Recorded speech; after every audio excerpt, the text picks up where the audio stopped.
For some reason, the mic and aux on OBS wasn't picking up my audio, and I'm not really sure why. I had to switch from default to mic and speakers, which I've never had to do before. I don't know. I guess OBS has been used to me doing stuff with the headphones lately. I don't know. I still need to record that One Piece review. I need to find time for doing that today. I ended up having kind of a tight schedule, which is kind of weird when you think about how ideally this is something I can just kind of do whenever I want.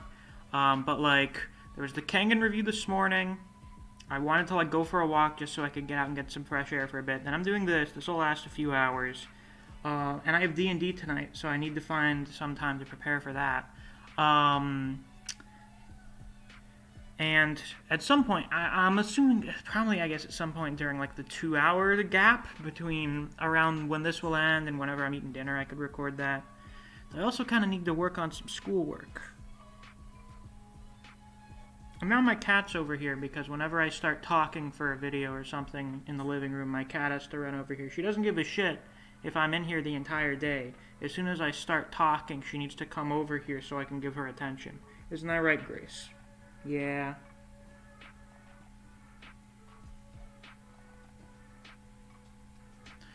Well, that's nice. Hello, Sun Eater. Congratulations on being the first one in here. I'm not sure how many people we're gonna get in here, because this is a middle of the day stream on a fucking Wednesday. But who knows? Who knows?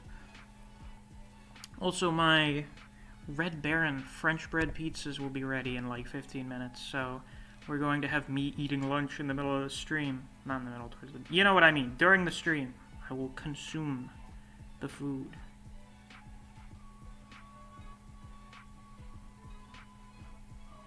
How many subs have we gotten so far today? 4? Nice.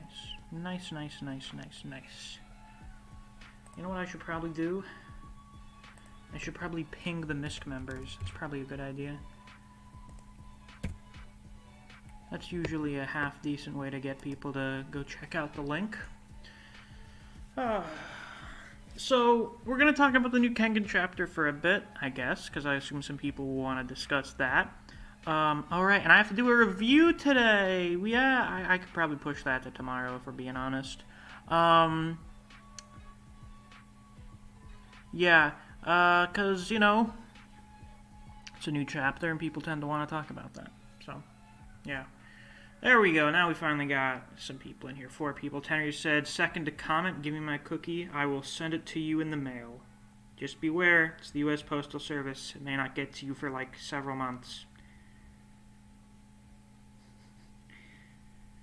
I wish Discord showed the new thumbnail, which I'm sure most of you guys could see when you click on the stream to go into it. But, I got a new thumbnail for the streams from Euler, because I got a new avatar drawn by Clover. But for some reason, Discord only showed the old one. I assume it's because that's the default it had when I started setting up the stream. I don't know why Discord's like that with embed videos. Of the day in which it just doesn't fucking work. Stream still buffering? Strange, because it says we have an excellent connection. I guess it's catching up. Are my cats gonna start fighting? Don't fight each other, you were just being nice.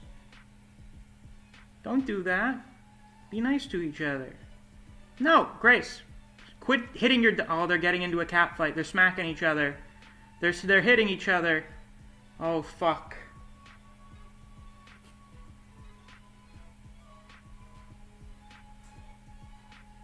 Yeah, now they're gonna stop because I tried to take a picture. That's how they are. Tenryu says, do you think Shin-Shi Huang versus Hades will be the first fight where both combatants get major development? It does seem like a possibility, yeah. Sun Eater says, then he sticks his tongue out. Justin says, sup, my favorite YouTuber named Misc. How are you doing? I'm doing quite well. I didn't know there were that many other YouTubers named Misc. It's funny, actually, though. In the past, I've looked up, Misc content on YouTube, and I'd found, a few other, random accounts and stuff that have, no profile picture or anything. Nothing. There's no videos or uploads. It's just they're also called Misc content. I never checked if they were, older than mine or not. Justin said, your 2 cats probably have a better fight than the Longinoma. Quite possibly. Quite possibly. Why don't we hop in VC, shall we?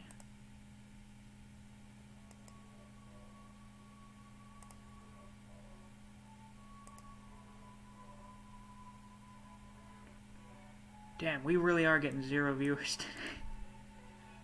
Wait, we have 6 likes. So apparently somebody new liked the stream. Fascinating. Truly incredible.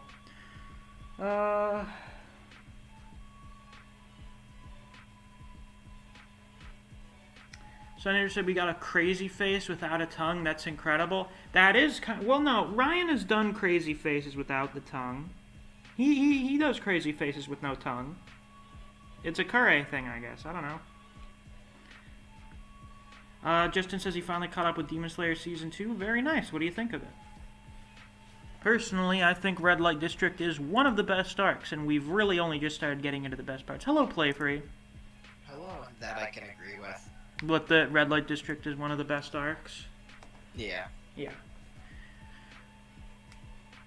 Well, to be fair, Demon Slayer really doesn't have that many arcs, but, like, from Infinity Train onward, they're all pretty good. Yeah, I'd say that. Like... Except for, you know, I think everyone has their, fair share, or a good chunk of people have their fair share of problems with the Battle for Sunlight. Yeah, the battle arc. Yeah, it's funny because I had always thought of that as just being part of the Infinity Fortress arc, and then I found out it was technically a separate thing. They break out of the Infinity Fortress at that point. I guess so. That's like the fastest transition between arcs in the series. Usually you have some kind of time skip in between them. 3 concurrent viewers. Nice. Alright, yeah, when we get to Demon Slayer discussion, we're going to talk about manga spoilers, of course. So, but, Playfree, what did you think of this week's Kengan chapter? I thought it was pretty good. I'm usually not one for a hard opinion on the new Kengan chapters. Does that mean you just you read them and you're like, okay, now we wait for next week? No, I read them and I enjoy them. By hard opinion, I mean, like, usually I don't dislike them. Oh, I'm I not see. like the rest of you. Well, I mean, I've been enjoying them greatly for the last several weeks. Yeah. I like the events that happened here. It, it was pretty good. It caught me off guard. I was like, oh, damn. That's a surprise. Like Eddie getting sneak attacked, or? Yeah, Eddie getting sneak attacked. That certainly caught me by surprise. I suppose it makes sense. In a pleasant way. Yeah. Do I think Eddie's gonna die? No. But if he does, honestly, I'd be fine with it. I would prefer if he didn't die, and I do not think he's gonna die. But he would then... I think a good point of this battle was showing that level. Like, hey, this is where everything is going. Yeah, because then we have Muteba saying, like, yeah, he's just as, if not stronger than Tiger Nico. So, like... Yeah, plus, there's still the other guy. The other guy. Which other guy? Oh, right, the fifth Wu-Hei. Yeah. I actually saw some people suggesting, because I brought up in my Eddie video that, like, at the end of Ashura, it seemed like Eddie, Faye, and Jia were going to be the big 3 villains for Omega, but it turns out it's actually Eddie, Tiger Nico, and Yan. It seems they're representing the big 3 villains. Yeah. Though in that case, that does suggest that Eddie is disposable, which I don't like the idea of. We'll just have to see. Yeah. Well, overall, Eddie is the current head of the Westward faction, so... Yeah, but if he were to die, that other person would become the head. Right. Or maybe, because what I think is going to happen right now, this person, I think Eddie's going to come out of this. He's going to be very wounded. Right. Like obviously he just took an attack to the neck, and he's going to be out of commission for a while. Yeah. So he might make that other person the de facto leader while he's, healing. Yeah. Because not many people take an attack to the neck and go, oh yeah, I'm fine. I mean, he could. Waka kind of had. I mean, he wasn't exactly fine, and that was also just a dude's hand, but still. Well, it also was he has all that muscle density. Yeah, and well, so far, maybe Eddie has Superman syndrome. Even if he doesn't, that guy is so fucking muscular and durable that I would imagine, he would probably be okay. Also because, listen, Eddie is a fucking superhuman freak, even by Kengan standards, and we have had people way lower on the power scale survive, frankly, way more impossible to survive looking things than that. Mostly because of, fucking, why am I forgetting his name right now? Magic Doctor Man.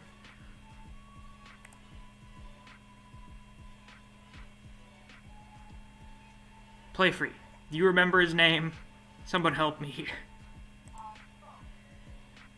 Oh wow, we're getting multiple bots today. Fucking,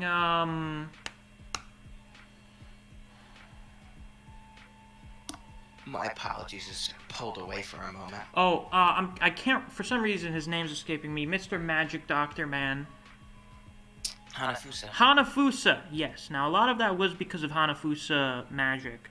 But fucking, Mokichi survived having his neck broken at like a fucking 90-degree angle. Yeah, because of good old Magic Doctor, man. Good old Magic Doctor. Murobochi. Hanafusa is gonna heal it. Oh my god, I'd love that. Murobochi took like a full body gut punch from Waka that seemed to fucking annihilate his internal organs and bent his spine at like a 45-degree angle, and then he was pretty much fine 2 days later. I mean, that's me. When I take a spine-bending, gut-churning strike, Yeah. I just kind of stand up, and I'm like, I'm good, bro. Yeah, definitely. I got concaved into a wall, I'm fine. So if a fucking genetic freak like Eddie somehow doesn't survive getting like stabbed in the neck, like the side of the neck by some guy, I call bullshit on that. Yeah, I imagine starting next chapter, maybe not the start of next chapter, but when he returns to the fight, we'll see probably the first thing Edward does is like catch himself. Like he's falling forward. Yeah, that right I do think it's gonna be something like that. Like he catches himself, he's like, "Whoo, shit, that caught me by surprise." He's going to catch himself, strike at Wu Jing, just to, bat him away. Ryan will probably get back up and try and attack him. Yeah. Edward's gonna be like, okay, you less evolved plebeian monkeys are, I guess, a bit more difficult to deal with than I thought. I gotta leave. Yeah. Either way, it seems I've left my mark. So, I do think that's the case. Like, this is supposed to slightly weaken Eddie so that, I don't know, Ryan can probably put up a bit of a fight. And it's something I didn't expect. We're having Oma brought over to join the fight with Eddie. However, I have seen it suggested, and I do like the idea that either he's going to get intercepted by Tiger Nico, because, Tiger Nico wants to get his hands on him. He's going to Tiger Nico. Or Muteba was straight up paid by Tiger Nico. Because I remember thinking, when they started fighting each other, Tiger Nico's like, yeah, I don't have time for this shit. I'll just pay you to leave me alone. Instead, he could have been like fucking batted Muteba into the wall, because that seems to almost be like what happened. We didn't see what happens, but it almost seems like he got fucking backhanded into a wall. And it was like, I will pay you $1 bajillion if you bring Oma to me. And Muteba, being a guy whose only loyalty is to money, would be like, sure, I guess. Why not? I mean, they could be going to Edward. They could. Maybe they're going, we'll have to see. They're going to Edward or Tiger Nico, either way. Yeah, though I think if we're going to have a quote-unquote tragedy like we're supposedly getting, then obviously Aereo dies. I'm fairly confident Aereo is mortally wounded here. I don't think... When you get like a fucking bear hug like that, you're fucked. I think Kataharu's gonna die. That could happen. Though another thing that could happen that would be tragic is, oh yeah, the strongest Kengan fighter got fucking kidnapped, so now we don't have him anymore. That could also be... Oh, my pizza's ready. I'll be right back. Yo, can I have some? Sure, I'll shove it through the microphone to you all the way in New York. Yes. Let's see. What do you have to say about this, Tenryu? I haven't read Kengan, so I cannot comment. But the stream does say there's gonna be some Demon Slayer discussion, so I can contribute to that at least. That is true. I don't know, and that'll come probably a bit later.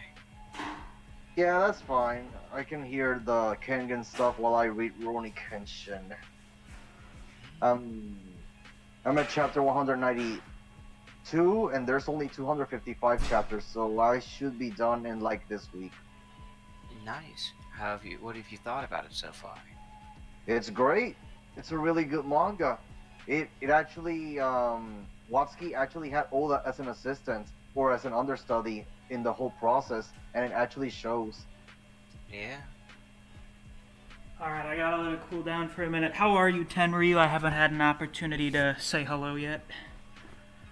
Yeah, just here reading Rurouni Kenshin while you guys talk about Kengan, because I really cannot contribute to the Kengan discussion. Oh, that's fair, that's fair. Well, I'll just say once again, since you like Ragnarok, I highly suggest reading Kengan.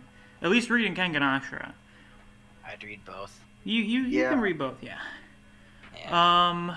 By the way, guys, we've got 11 viewers and only 8 likes. What the fuck's going on with that? I'm sorry, I don't I'm understand. Sorry, I have to open the stream. Ah, yes, of course. And give you the like. Oh, my look. Oh, yeah, of course. Now we have people... wait. First off, Justin says Red Light District's pretty good so far. I like the mystery at the start. Tengen's cool. Yes, he is. Yes, he is.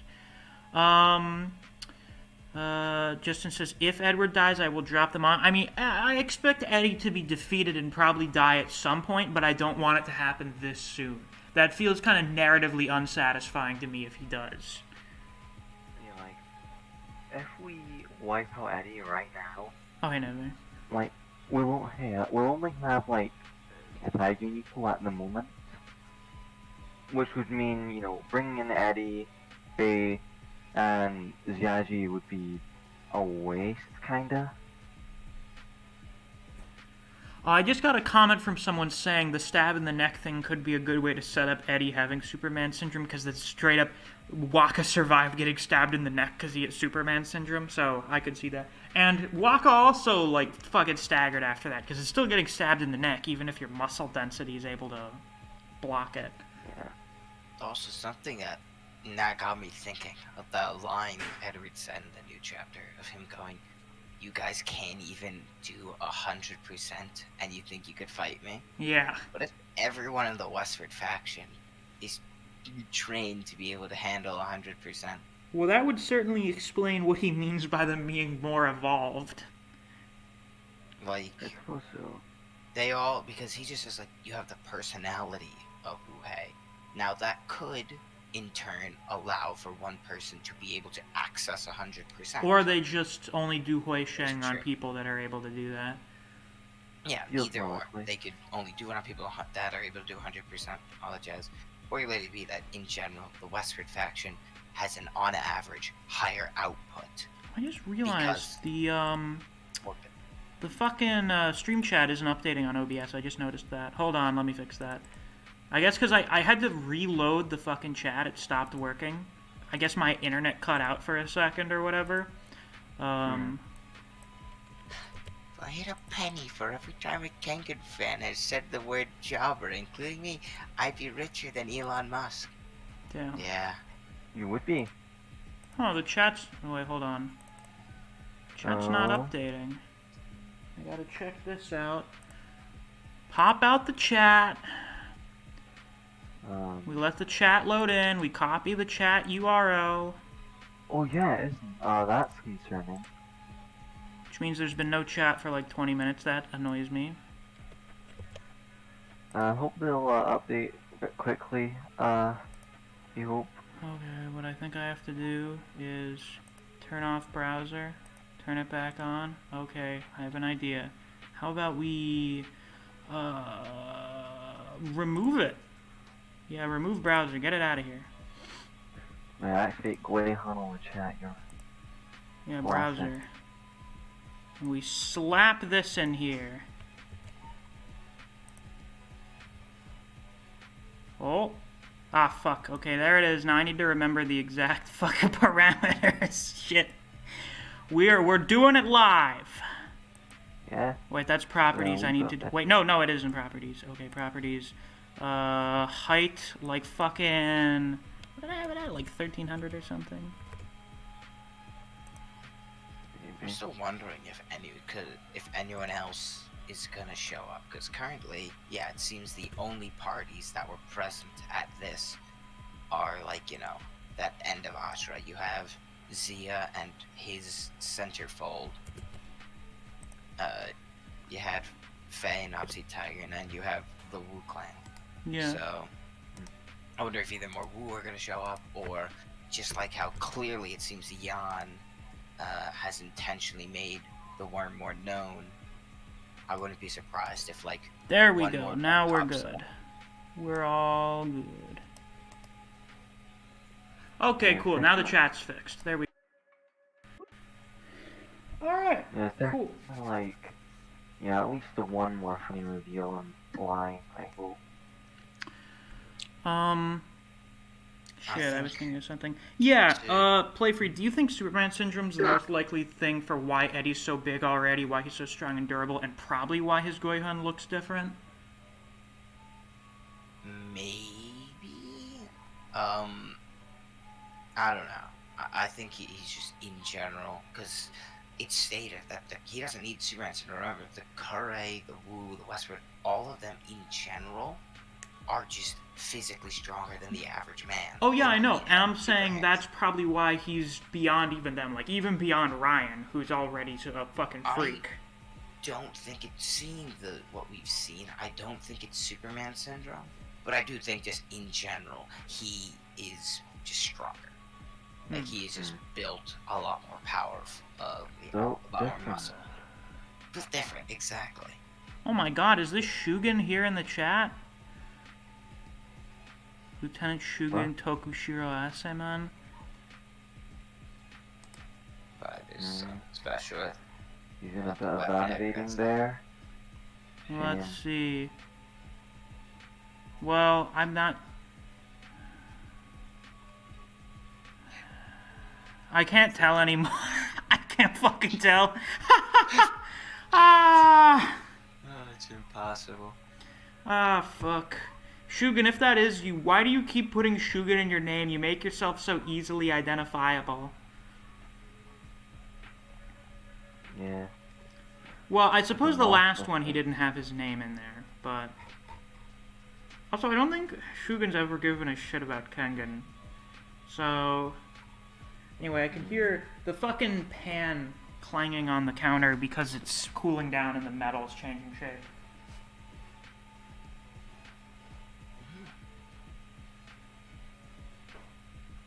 Take a little sippy. Daily work. But yeah, other than that, I still expect maybe a little longer now, but I still think that all of this tragedy will wrap up by chapter 150.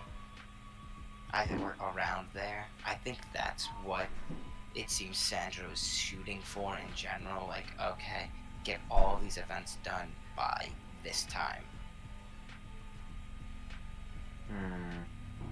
I thought it just crossed my mind.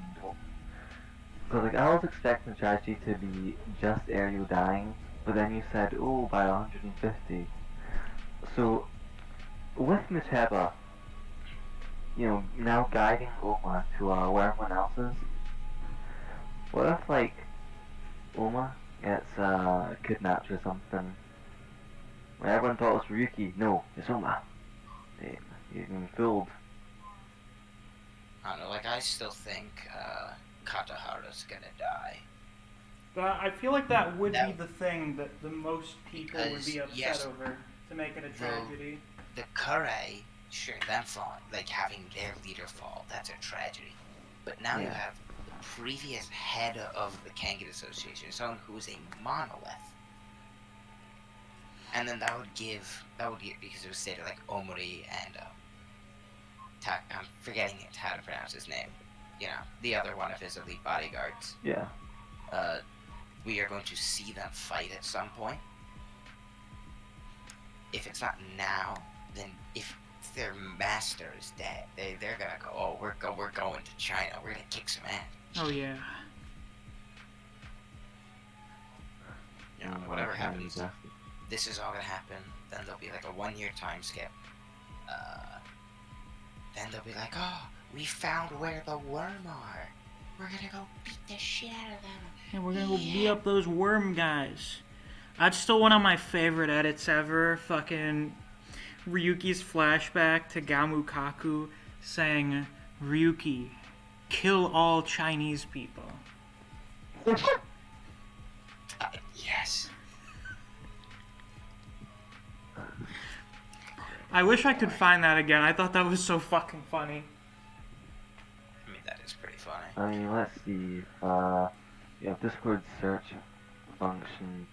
There we go. Dylan says, what if the tragedies of mass murder of the fans in the stadium, like hundreds of worm members just start going batshit, and that's what starts the worm base invasion arc? Okay, but you see, Dylan, us, the readers, don't give a shit about the random people in the audience. So it's not really a tragedy for us. We're just kind of like, damn, that's crazy. Anyway. Yeah, because also, while they're making themselves known, like, they have no reason to mass slaughter civilians. Every action we've seen the worm take so far has been very calculated. Like, in one way or another. And someone's like, oh, but like they did stuff with Zia. Well, it's apparent. I assume after this, we will finally learn why Zia was promoted all the way to the position he was. So, like, even then, like, he didn't even report that it was to the head, right? Because that was what the white tattoos do. He is someone that had the white tattoos and the officers report to the head, and to his profile. Yeah, and she was just middle management. Zia is someone that has the authority of an officer, but he is not an officer himself, it seems.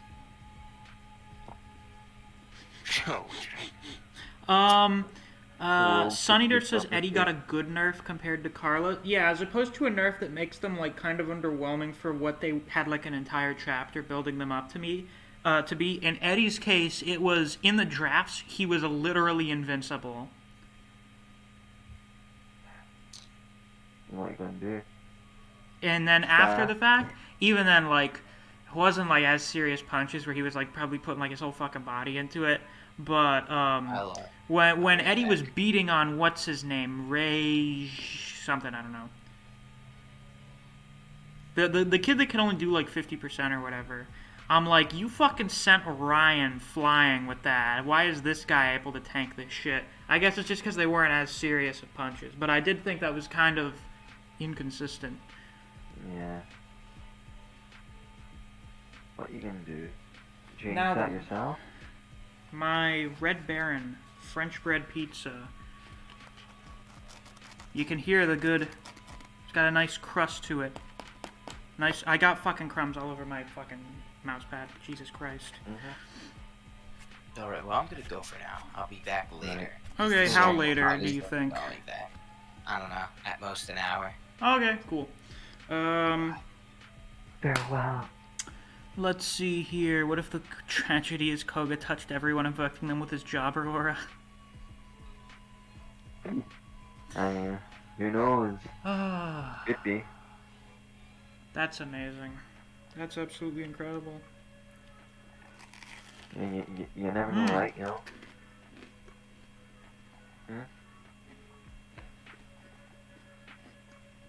Like, Yeah, DiGiorno pizza's kind of fucking ruined for me now. Red Baron's just Why? way better in terms of quality. Pizza, good pizza, I guess. I don't know, we don't have that many pizza places over Well, this is here. frozen pizza, so... Oh, just frozen? Yeah, I'm saying in terms of frozen pizza. Never had frozen pizza, actually.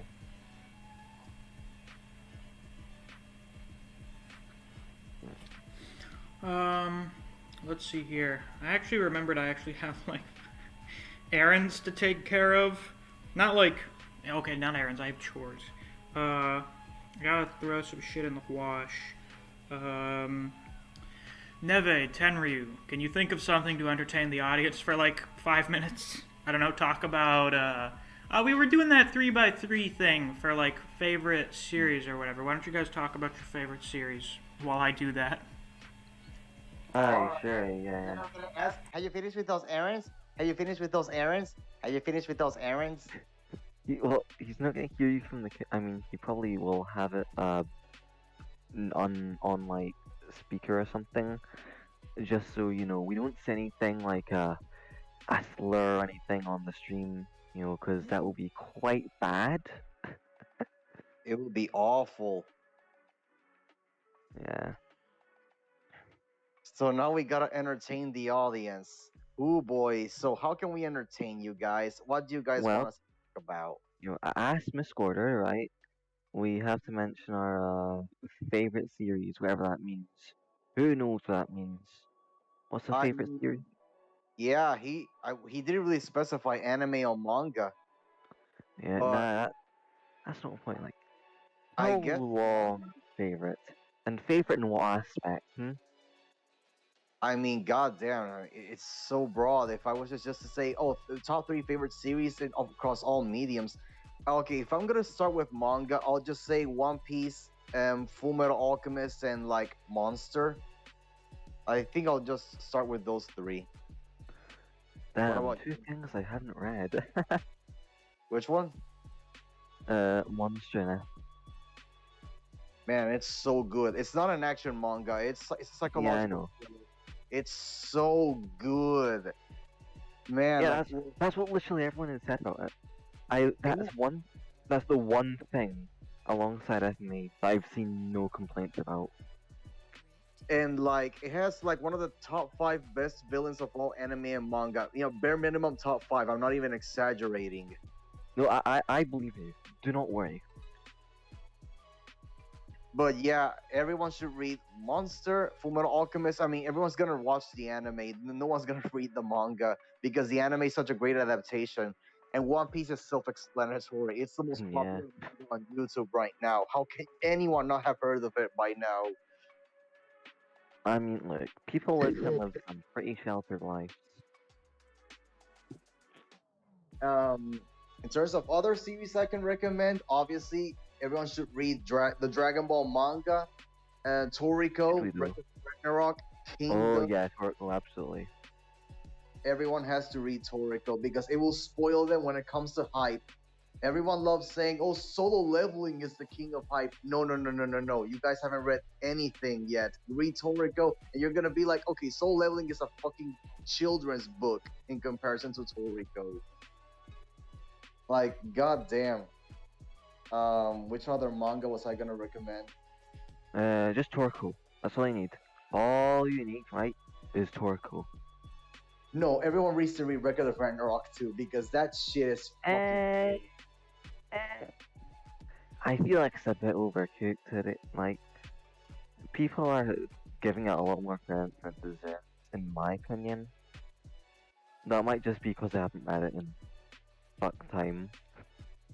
Like, at least half a year? No, more than that. Since like March last. Jesus, I need to reread. Alright, I'll have to throw that in the dryer in like 20 or 30 minutes. Oh, There may be hey. more background noise now, I don't know. I am in my living room again because it's more comfortable and not as claustrophobic to be sitting in my room for 3 fucking hours. Obligatory SpongeBob reference. Have you finished with those errands? Mm-hmm. Good. Sure. Are you sure you're finished though? I'm sure I'm finished. Prove it. Yeah, I heard you talking about Toriko a little. I've been following this guy on Twitter. He started Right. Toriko a while ago, and he took a break from it for a bit. But he started up again recently, and he's gotten to the cooking festival. Oh. He's not ready for it. That is music for my ears. Like, that is the Marineford of Toriko. Oh, it is. It not- straight up is.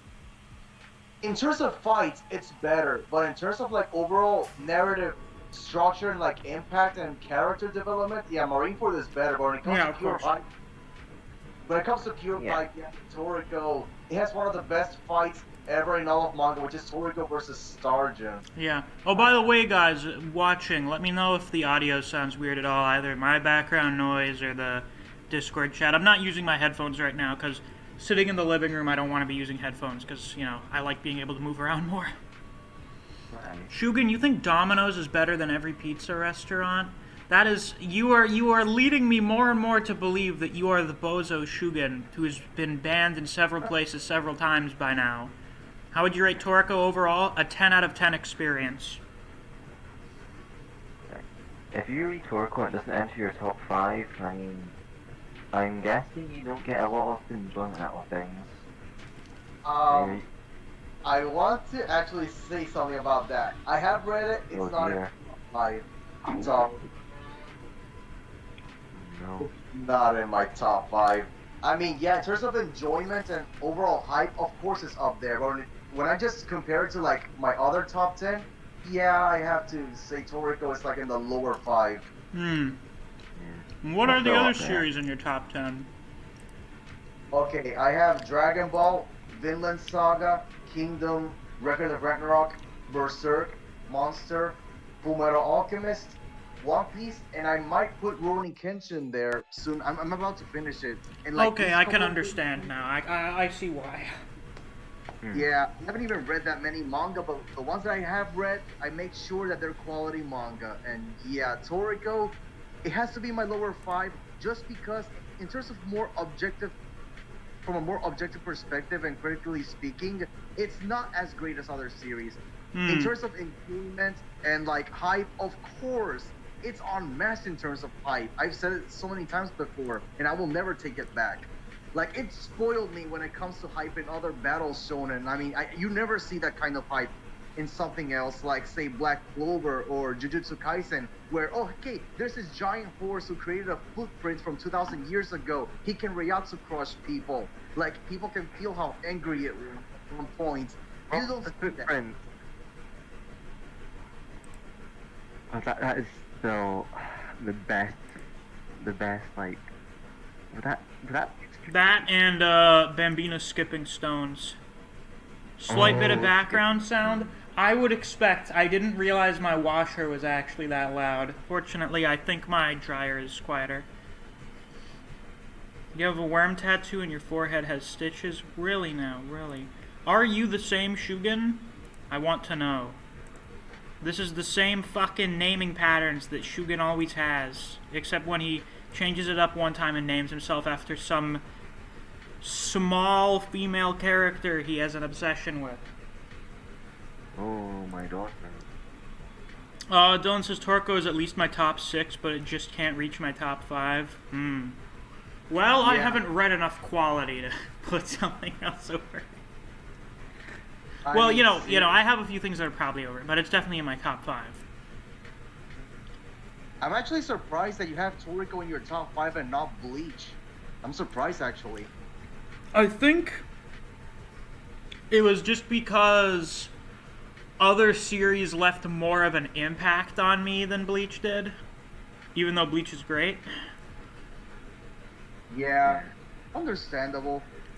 What was I gonna say?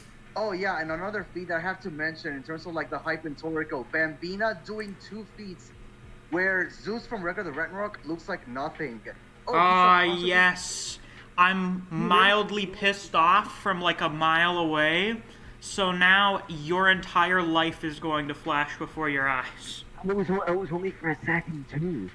And then what does he do? Then when he releases his full power, everyone on the planet feels like they're going to die, and they try to do everything they can to make sure they died being fulfilled. Like, that's something Zeus from Record of Ragnarok never did. Bambina has 2 feats that are better than what Zeus did. That is fucking ridiculous. Yeah, With but I Toriko? thought you never scared someone into thinking, damn, I need to preserve my seat. Oh god. Man, Huh? like, You just don't get much better. It's so depressing that I never see hype like that ever again in manga. Why can't they just do it like that? They can learn a few things or two. That's what. Like, Listen, I've decided a big chunk of the 24-hour stream for 5K is going to be we're all just going to make up a manga. We're just going to make one up. Yeah. And part of that, we'll talk about doing Toriko hype shit. Yep, absolutely. I actually remember. No, you guys. Sun Eater Grom says in a video called Underrated Baki Characters, he is Jack and number 1. Do you agree or not? Underrated in what way? Like in terms of power or in terms of character? Because I feel like Jack is a lot of people's favorite character. I mean, Jack is amazing. He He's like is. one of the best human characters, absolutely, and one of the best characters. Yeah, definitely. I'd say him and Katsumi are probably 2 of the best characters in Baki. Oh, oh my god! I thought we were talking about Record of Ragnarok. Oh my god! No. That feels so stupid. Yeah, because he said Jack. Yeah, I thought no, it there's was- a character called Jack. I think Retsu's the most underrated. Jack isn't really underrated. He used a job now. Well, Jack and Retsu seem to be both characters who are in this position of decently strong, so whenever a new arc villain shows up, we have them get the shit kicked out of them by said new arc villain to show that they're powerful. That seems to have happened several times. Though, Wow, like just Vegeta. like, yeah, Jack kind of jobbed to Meme Tobe. However, he did have a fight against Pickle that I think a lot of people consider to be, like, the best fight in the series, or at least one of them.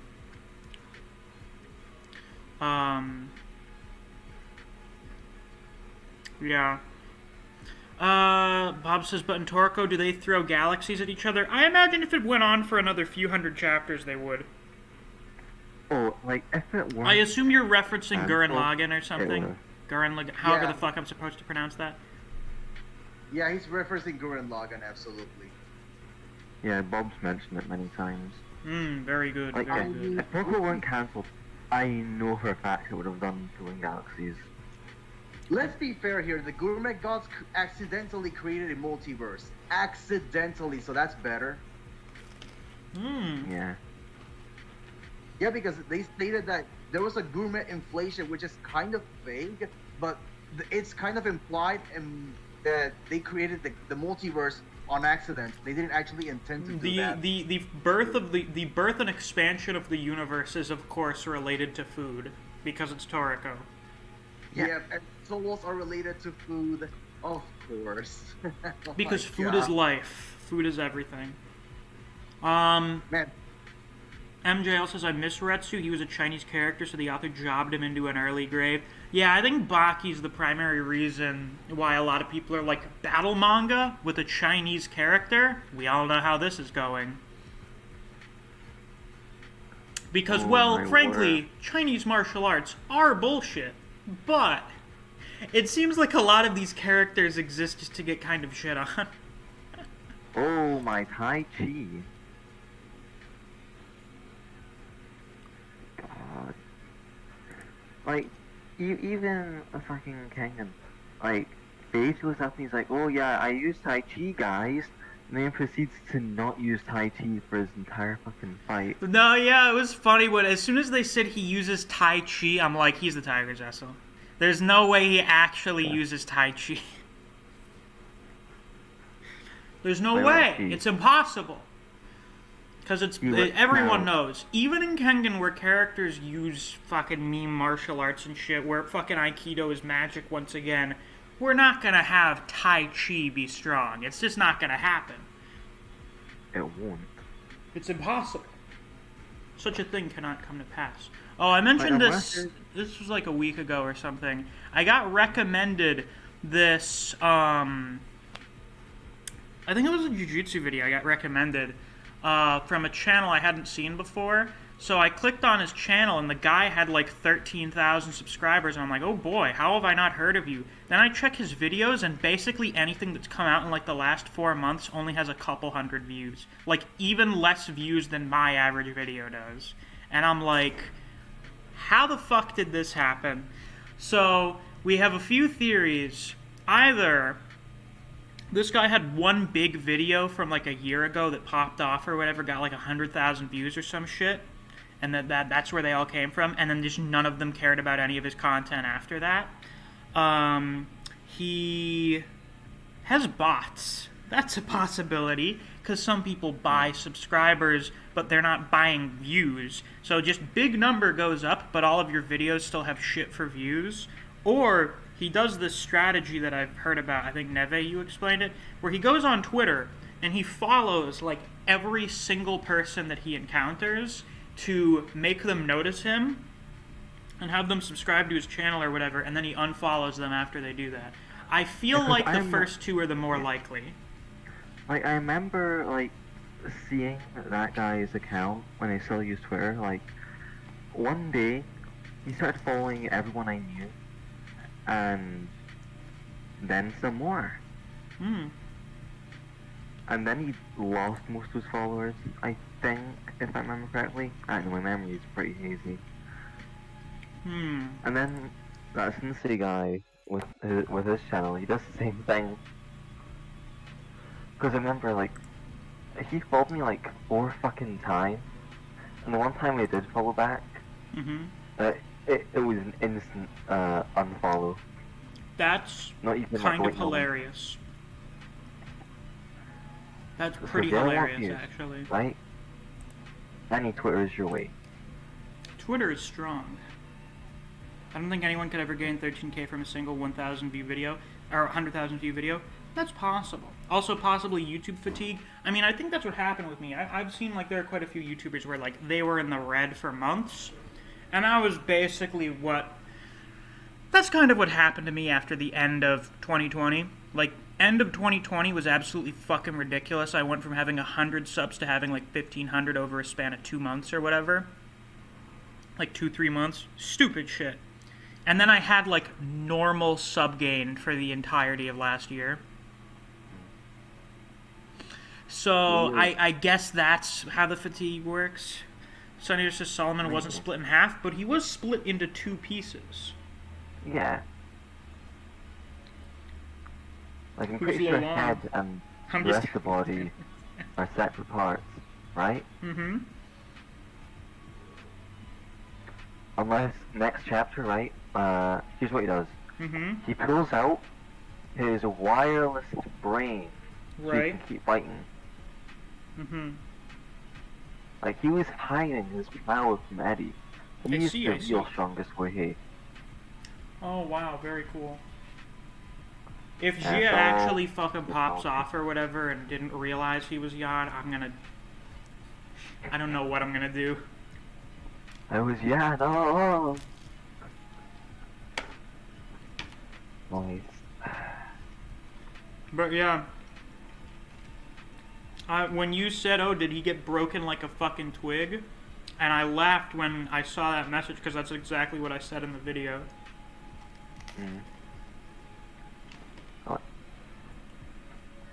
Going in on this fight, and I was like, hey, what if that happens? Like, I'd be sold on this being counted as broken as a twig, because I was expecting to see 2 parts of Ariel, you know, not just his back. Like, yeah, he goes snap like a twig, but it's not the full weight.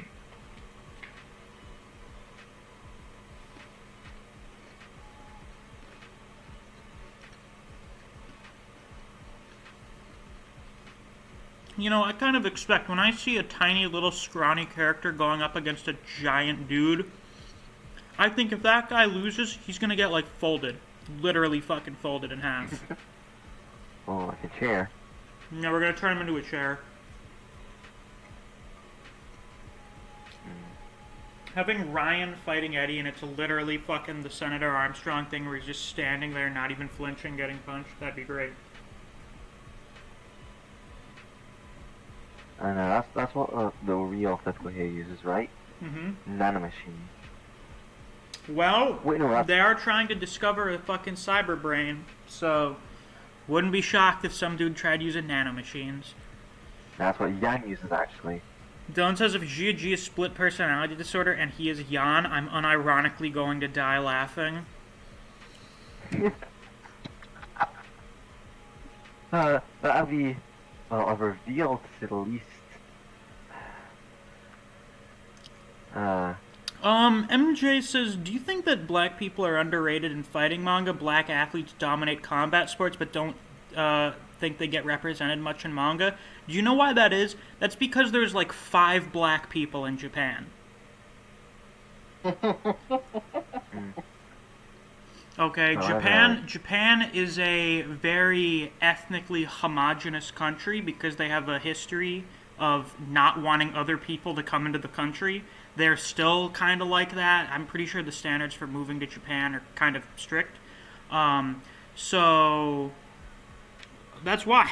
Like, you may have you could probably find videos of this where like a black person from America or the UK or whatever goes to like visit Japan, and a bunch of the people there will be like staring at them because they've never seen a black person before. At least they're not like China, where they censor them on movie posters. I still can't fucking get over that. How, for the Black Panther movie poster, the Chinese version has him wearing his mask, so you can't really see that he's black. And on the Force Awakens poster, they made Finn tiny, so you don't really notice him when he's one of the fucking main characters. Oh, that's nasty. Like, that was fucking ridiculous. Oh my goodness. Bob says also because very few manga artists can draw black people rather well. This is true. This is true. I've seen some people point this out before. There's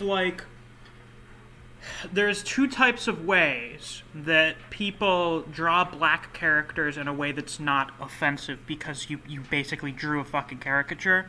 You either basically, you draw what a black person looks like because they do have actual distinctive like facial features and stuff, or you basically just draw the same whatever, I forget what the term for it is, but whatever sort of ambiguous race most anime characters are, and you just give them dark skin. And that's usually how they do it. Muteba is an example of the former, because Muteba looks like a black guy. Like, other than his skin color, he actually looks like a black dude. I think, what the fuck is her name? Goddamn. Hunter, Canary. Sarah? Yeah, Canary. There you go. Okay. Yeah, Canary. Canary's one of the best examples. And then, of course, you have Yoruichi, which, I mean, we all love Yoruichi. Like, it's not necessarily a bad thing that you do black characters like that. It's just different. Yeah. I think Kumo can really draw black characters really well. Honestly. Yeah, he can with, fucking Tosin and, what's her name from the Fullbringers, and Nanana's not a good example. Exactly. Nanana looks like a caricature. Yeah, Lily Barrow looks really awesome. Yeah, Lily Barrow's really cool. Except that he turns that into a monster. People have pointed out this tends to happen with the black villain characters. They have like really cool base designs and then they turn into stupid monster designs. Yeah, I don't know why he keeps doing that. Like, okay, with Tosin it kind of makes sense, but with Barrow it's like, why did he have to look like a fucking owl snake guy? Cause like, he's an angel! Ooh, he's God's messenger. He's fucking Metatron or whatever. I don't know. Yeah, like, I get what they were going for with the corrupted angel aesthetic, but the thing is that it doesn't look like Barrow. Why did he have to look like that? I don't He know. looks better with the black man. I would have given that form to, like, maybe Granny if he was, like, an elite servitor, but even then it's like, nah, I would have given him a whole set. He doesn't deserve it. Didn't the light novel say that Gremmy actually was one of the Royal Guard members and then he got replaced with, Askin? Apparently. I kind of heard something like that, but I haven't confirmed it because I haven't read the light novels. Yeah. That's most of my knowledge of the light novels is, oh, I've just heard it. I think I think it's kind of rumored that Granny was the brain of the Soul King, and I actually remember making a joke about that because when I heard about Granny's ability, I was like, hey, his power is too broken for like not even the main antagonist of the arc. That Yeah, power it's should be like you all can't just give someone something that broken. Like that's fucking Yeah. ridiculous. Yeah, and that's why I said that power should be reserved for someone like the Soul King. And then it's like, oh, he could be the brain of the Soul King. I'm a fucking god. I don't know how I do it. I just hit the nail on the head like that. But it's not confirmed, but apparently it's a theory. Shugen says Yoruichi wouldn't be as hot if she was white, not being racist, just think the tan skin fits her aesthetic perfectly for some reason. I agree with you. Listen, I've seen people do fucking edits of Yoruichi and Mirko from My Hero and made them white, and they're not as attractive. Nope. They're not as No. hot. Listen. Having darker skin, it's definitely a boost for certain looks, let me say. Let me say that. Tekking hates Grammy. Tons of people hate Grammy. I mean, I think Grammy was funny. I thought he was amusing. I wasn't super worried. Listen, when I was reading through Thousand Year Blood War, I was not that concerned about the fucking power scaling. So I was just like, Gremmy's a funny little goblin child. And then he fights Kenpachi, and that's cool.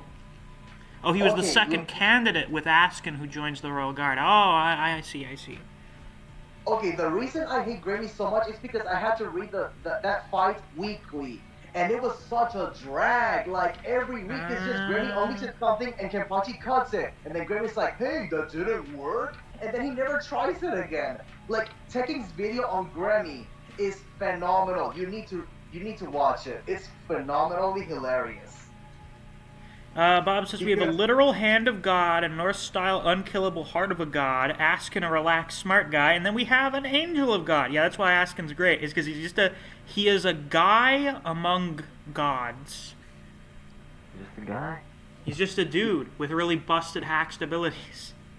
Yeah, Oh my Askin God. was so goddamn cool. He was so likable despite being a villain. Like, Askin is where you're supposed to go in terms of broken abilities, not, oh, I'm literally unbeatable, fuck you. Oh my... Man, Gerard is so cool, but he's so annoying at the same time. Like, Gerard's great, but he's disgusting. Same with Lily Barrow. He Like, in terms literally- of, this is a problem that Kubo has, where he wants to make his villains very powerful and intimidating, but then he makes them too powerful. Exactly. Yeah, become too strong. Like, you become so strong that I need plot conveniences to defeat you. Like, honestly, Askin was the only one that I felt was defeated fair and square. Like, it didn't feel like bullshit. Yeah, and it was against Urahara, so, you know, of course. But, like, I mean... Actually, now that I think about it, almost every single... Okay, no, we have... Do you consider Vasto Lorde Ichigo to be just a power-up or an ass-pull? Because it was kind of set up beforehand, but it shows up one time and then is never really used ever again. It's a power. It was... Yeah, I think so. Okay. Because Okay. that's the true form of Sangetsu, honestly. It was shown in the side arc that Yeah. that's actually Sangetsu's true form. And that's actually Hollow Ichigo's original form before he became part of Ichigo's powers. Yeah, Vasto Lorde is the true form of White, whereas something else is the true form of Zangetsu. I don't know.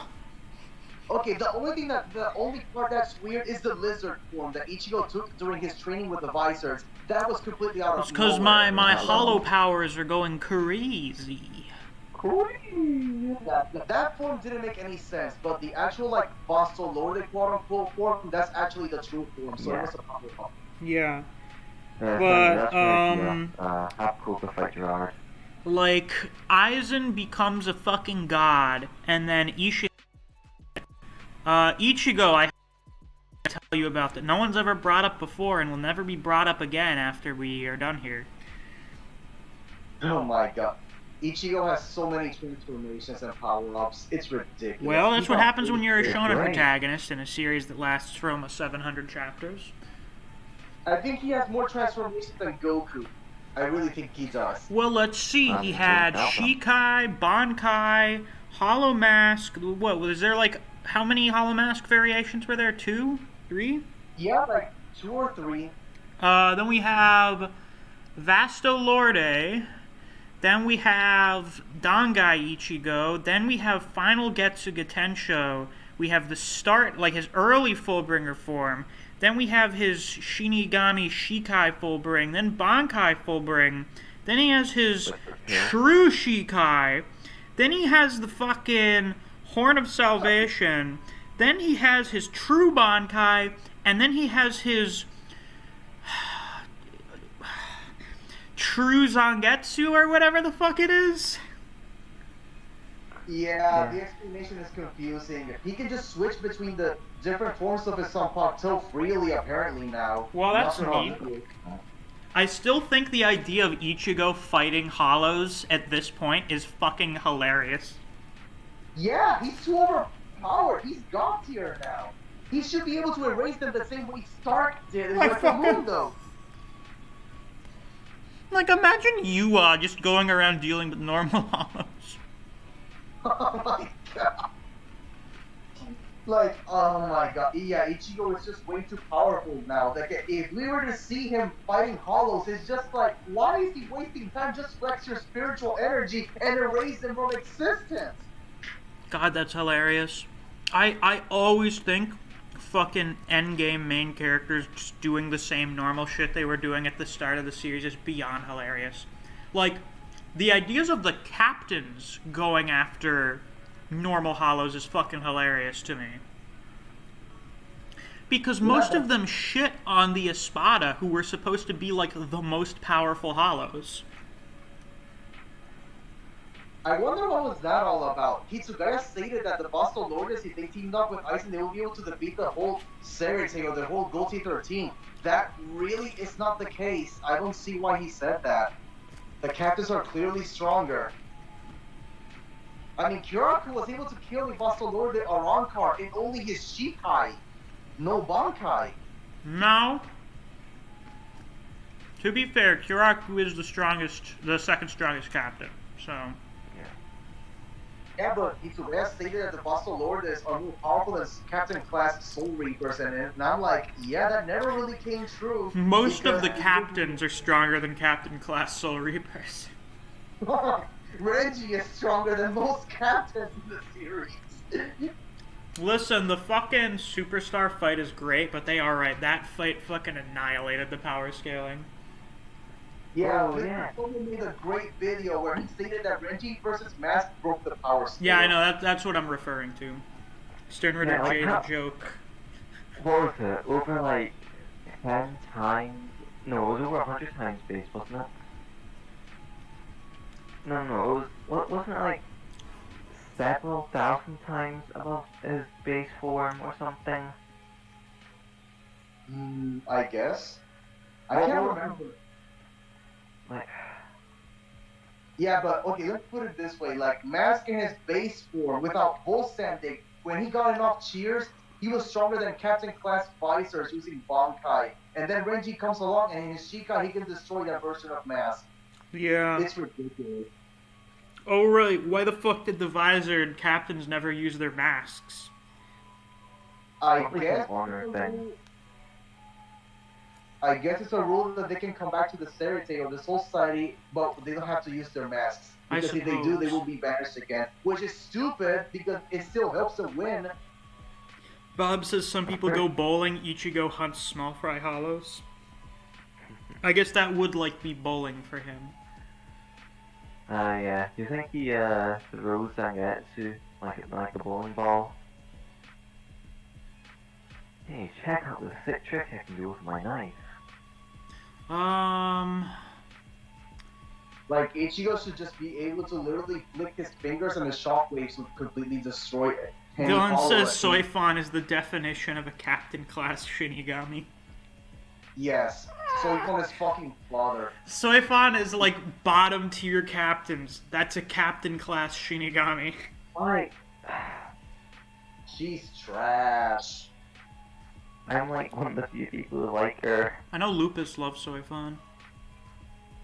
Yes, good taste, it seems. Shugen the says Gantetsusai from Jigo Kuraku was used to make Shugen and Gabimaru look stronger, ends up looking weak while Kenpachi feels strong the whole time. No, Gantetsusai still feels strong. It's just the fact, listen, I expected him to get like instantly fucking murdered by Shugen. And the fact that he didn't, I was like, oh shit, I forgot, he's actually pretty strong. Bob says, remember, not all Bankai are created equally. Yes, yes. Yeah, Soifon's Bankai is trash. Sunday says, remember the two Sternritter that tried to get revenge on Yua? Oh my god, that was the dumbest fucking part of that. Oh my god, Basby and those two other ones are like, we're gonna go get revenge on Yuha, and I was like, you're going to do what? Yes, today we'll do a little thing against God. We're going to go get revenge on God. Oh, okay, good luck with that. Has Soifon done anything? Not really. She No. killed you. She killed a guy. She killed a fucking Fraccione. Good job. Oh, and I guess she beat, fucking BG9, or whatever his name was. Yeah, she just BG9. But he didn't even get his bull standing or a fucking strip confirmed. Yeah, that's kind of weak sauce. Bob says, like, how only now, with the new captains, is Soifon not objectively the weakest captain? And that's just because the new captains are characters that we didn't really see anything from. Look, she doesn't need to be strong. She's always thinking of Yoruichi, that's enough. That is enough. Just like all of us, always thinking of Yoruichi. Actually, Soifon mounted her panties by literally thinking about her family members. Yoruichi's family members, she will simp over them. Holy shit. I like the suggestion that instead of introducing a brother figure out of nowhere, they should have just had Soifon go with Yoruichi. Oh, that'd be nice. I mean, yeah, that's cool, but he loves introducing new characters, just like Oda. Hi, here's a new character within the last, 70 chapters. He's not really gonna do anything, but he's there.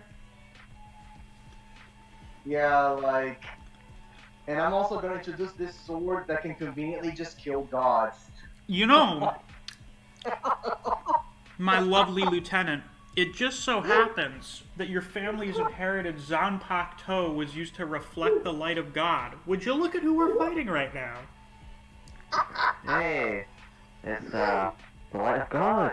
Who'd have known? Yachiru is top of the power scaling verse, low dips Yua. Yeah, you know it. Oh yeah, what's he gonna do? Sidestep her sword? No. That's incredible. He can't. That's absolutely amazing. What do I want to do first? I decided I may as well also do, like, Demon Slayer arcs. So, we will do a tier list for the upper moons.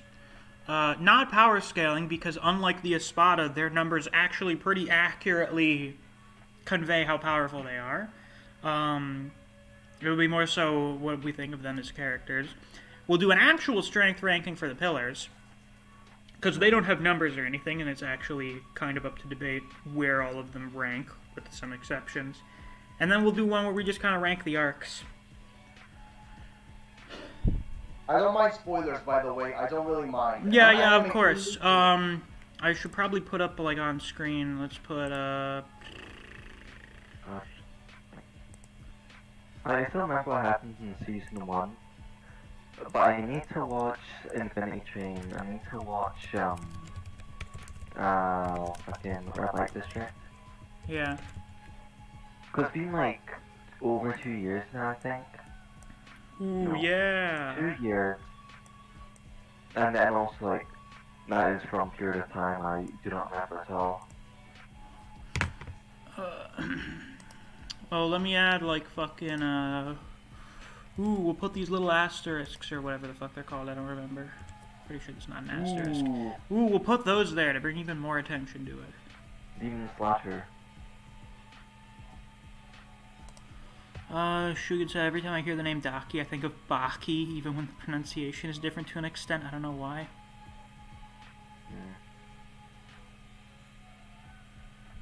Oh, yeah. Oh, yeah, the Nice. fucking Colonel Sanders dude shot off one of Shunsui's eyes and then never did anything again. Yeah, like that's the But he ran problem. out of bullets. What the fuck was his letter again? G? Was it G? It was N, I think. And I think Was it?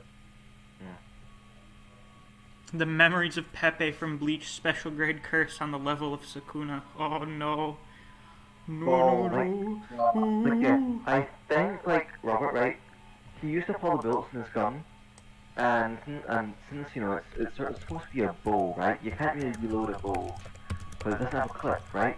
Right, He was yeah. out of bullets, so he could finish.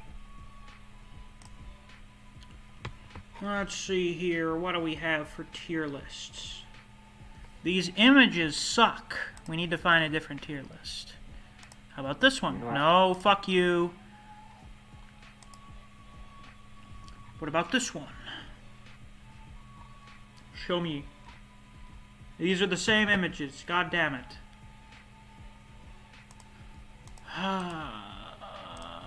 Back button. Thank you. Yeah. Oh, Chrome. What are you doing today? There's Something. a tier list called the Friendship Ruiner. That's a good username. That looks like Baki.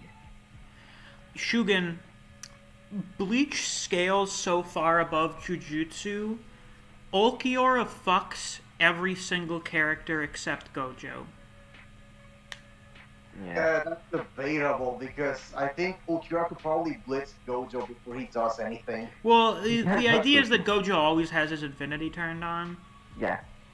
Oh, Like, the only reason Jujutsu scales high at all is because of Gojo. Yeah, Gojo makes up for 99% of the scaling. And the yes. rest of it is Sukuna. Yeah, there you go. Because of fucking, my Muslim shrine.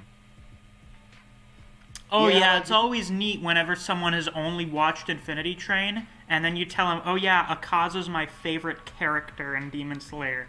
And they're like, what the fuck are you talking about? Oh, Indeed Fortress. Yeah, there's people that give King of Lightning shit because he said that Akaza was bland in his review for the movie, and I'm like, people, he's an anime only. Yeah, Stop I mean, kidding. listen, everyone feels that way about Akaza for the first time, and then he gets the best backstory in the series. Exactly. Like, we're just saying he's bland according to the movie, not the overall manga.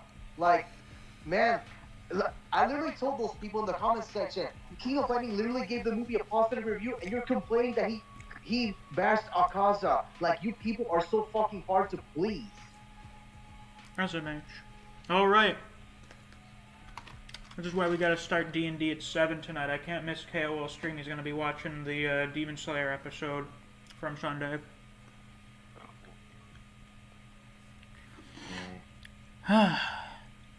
No, actually, MJ, Mitsuri is not just big boob and innocent girl stereotype, but we'll get into that when we, talk about the pillars.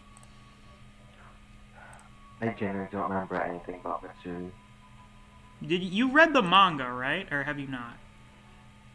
Yeah, I did read it. Okay, we'll talk about her. We'll talk about her. Yeah. These are only anime arcs. Fuck. Okay, these lists, there has not been a person who is like, yeah, let's do a fucking, I guess there's just not really good images for most of the arcs. In all fairness, most people got into the anime instead of the manga, so That they're was not what gonna happened make for me. Demon Slayer, remember kids, this was before I started the channel. Demon Slayer, I think, was the first series where I watched the anime and I'm like, damn, this shit good. Also, there are spoilers fucking everywhere on the internet, so I'm gonna read the manga. Also, I didn't feel like waiting a fucking year for the movie to come out, so. Agreed. Well, I can't. Bye, Bob. Bye. What happened? Oh no, Bob was just leaving out of the chat. Okay, hold on. Are these all the arcs? We got the fucking the lower 6, red light district, the swamp guy, pillar training. I believe that's the Infinity Fortress. That's the Sunlight arc. That's Infinity Train. Swordsmith Village, Tamayo arc, Selection. Is this literally just the fucking downtime thing from the end of Season 1? Oh god. And then we have, you know, the mountain. The mountain training. Now, let's open this shit up here in OBS. We're gonna turn on window capture. Wait, we're gonna use the other window capture because I think that one's condensed. Is it? I can't tell. We're going to condense it.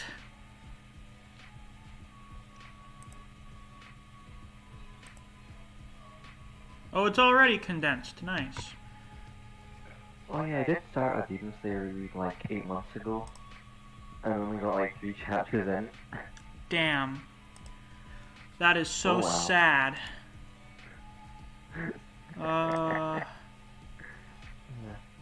We're gonna extend this a little bit because it's a little too thin. Edit transform. Whoa. We're gonna crop it a little less on the left.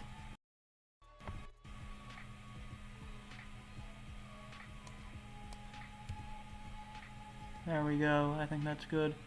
And then a little less on the right. Well, this is fucking bullshit. I have ad block and the ads still show up on this site. And what ad block are you using? Just the Chrome ad block. Oh, we gotta change the text color too. Change the text color. Make it, no, red. How does it look when it's red?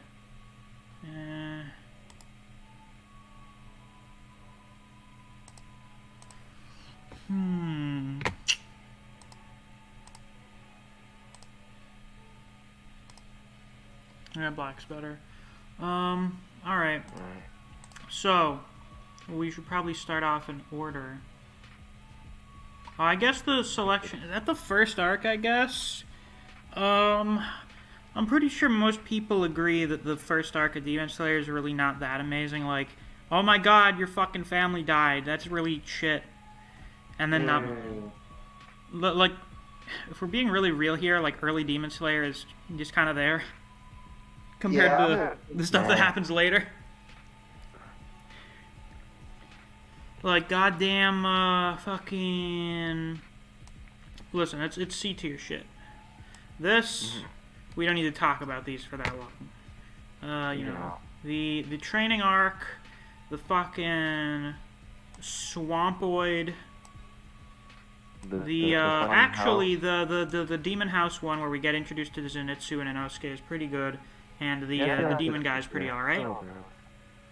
I've only seen that in the anime, and the anime does a really good job with it. That I feel like that's the first big example where they took what Gotoge was trying to portray in the manga and just made it like 100 times better. Yo, we should have a funny drum guy. A funny drum guy? Funny drum guy. Okay, okay. Yeah, it's like in some house. Like, we talk someone get a funny fact, and you're like, oh, please, my house, I keep falling over, all my room's going upside down. Oh! Okay,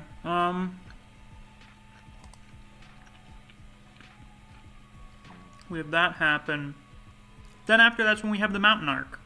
I'd say that's probably like an A-tier arc overall. Listen. We've already started getting it with fucking some of the stuff in Red Light District. The moment, like, Tanjiro versus Rui is pretty good. I've basically only seen the anime. Okay, it's not pretty good. It's great. It's fucking amazing in the anime. Yeah. It's outstanding. Like, it's so amazing that Gotoge said that she cried when watching it. Can you imagine, can you imagine having a piece of media that you created being adapted, and it's so fucking good, the adaptation of what you had in mind is so good that it brings you to tears. That's the moment where everyone decided that Demon Slayer was anime of the year. Yes, I mean, can you blame him? I mean, sort of, but you know, it's up to them. Look, Hmm. we even had Ninja Fortnite tweeting about Demon Slayer because of the almanac. What the fuck are you talking about? I remember like when when episode 19 release of the anime. Oh, right, yeah, Ninja was like, I watch anime, and everyone was like, you what? Collective NLC. Yeah, everyone was like, the fucking Fortnite man watches anime? He probably just watched it because he heard it was popular. Yeah, Which I that's think how. he did. Anyways, I'm not liking this text color anymore. What if I make it red? I fucking hate... I hate text over things. It always looks like shit. Me too. I can never make it look good. I think there was someone who said that, okay, Demon Slayer is like the greatest anime ever, and he only watched like a handful of anime. It's like, I have only watched Demon Slayer. Okay, we're gonna have to Great. stay scrolled up here for these. Yeah, there we go. Then we're fine. Then we're good. We're all good to go. I don't know, anyone in chat have a suggestion for text color? Make the text, change it to blue and then make it invisible. Oh, I see. Make it invisible? Yeah. I see. Should I even bother with this? I feel like you guys... I don't know how many people we're going to have coming in here that aren't prepared for Demon Slayer spoilers. Like, literally says right here, some Demon Slayer character tier lists. I mean, this isn't a character tier list, but yeah. Whatever. It's a popular anime that's out right now. I figure there's going to be some people in here that haven't fucking read the manga. Even though, like, it's had, like, a fucking billion sales or whatever. Well, that was just, me buying them to ship them off to, fucking lumberjacks or something like that. Like, I don't think this far ahead for jokes. or they used it as toilet paper since 2020 was the start of the pandemic. Oh, yeah, that's true. Of course. I remember suffering. Uh-oh. when, for the first time, it seemed like Demon Slayer was going to surpass One Piece in sales, and then a bunch of One Piece fans just went out and bought a bunch of volumes just so that that wouldn't happen. Yeah. Also, remember One Piece fans getting insanely fucking angry at Demon Slayer being popular? I do remember that. That was kind of funny. Like, there's this one guy I was mutual with, if I remember correctly. And, like, when I said One Piece fans getting angry at Demon Slayer is funny, and he fucking blocked me. Yeah, that's pretty funny. Was that on Twitter? Probably. Yeah. Oh yeah, like Twitter is fucking cancer when it comes to anime discussions. It's great. I saw someone yesterday, like last night I was on Twitter, and I saw this tweet from some Zoro fanboy talking about how if he was at fucking Whole Cake Island, he would have killed Sanji for what he was doing. And I was like, did Griever write this?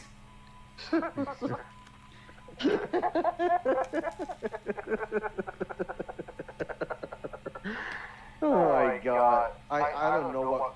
The people are on drugs when it comes to anime on Twitter. Like, they just constantly say cap stuff. Like, they always gotta be like, hey, this shit is not as good as Black Clover. Hey, Black Clover is so mid. Hey, My Hero Academia is so trash. Naruto's trash. Like, Bleach is so mid.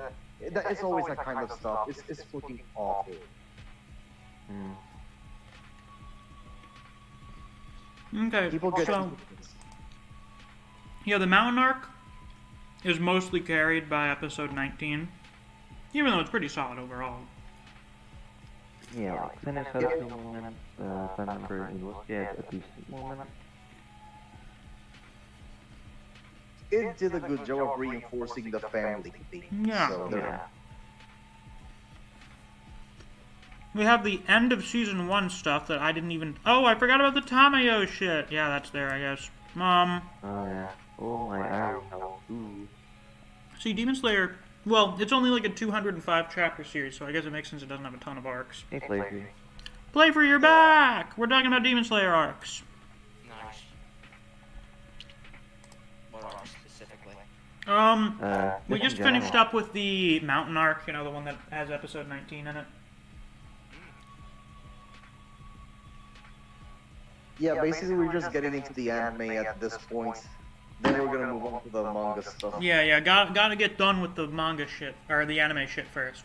The pillar whatever stuff, I don't even consider that to be much of an arc. That's more like an intermission Yeah. between arcs or whatever. I don't think Just much to, of it. We introduce Kanao, and the stuff for her is actually pretty decent. But overall, it's basically just, let's recover from fucking getting the shit kicked out of us for several months. Now then, Infinity Train. Whoa. Here's my opinion on Infinity Train. The arc overall is hard carried by Rengoku, and then the only reason I gave a shit about the movie was because we were gonna see Rengoku versus Akaza. Kind of the same here, honestly. Like, the rest of the movie was good, okay? But the Rengoku vs. Akaza fight, it stole the show. It's one of the best anime fights ever. I'm not even exaggerating. I'm not either. You are correct. Yeah. It's so, everything is just done perfect. The score, the animation, the choreography, the emotions, yeah, everything is done excellently. I guess I'm taking the anime into account with this shit, and considering that it has Rengoku versus Akaza in it, it probably has to go in this. I probably have to put it there.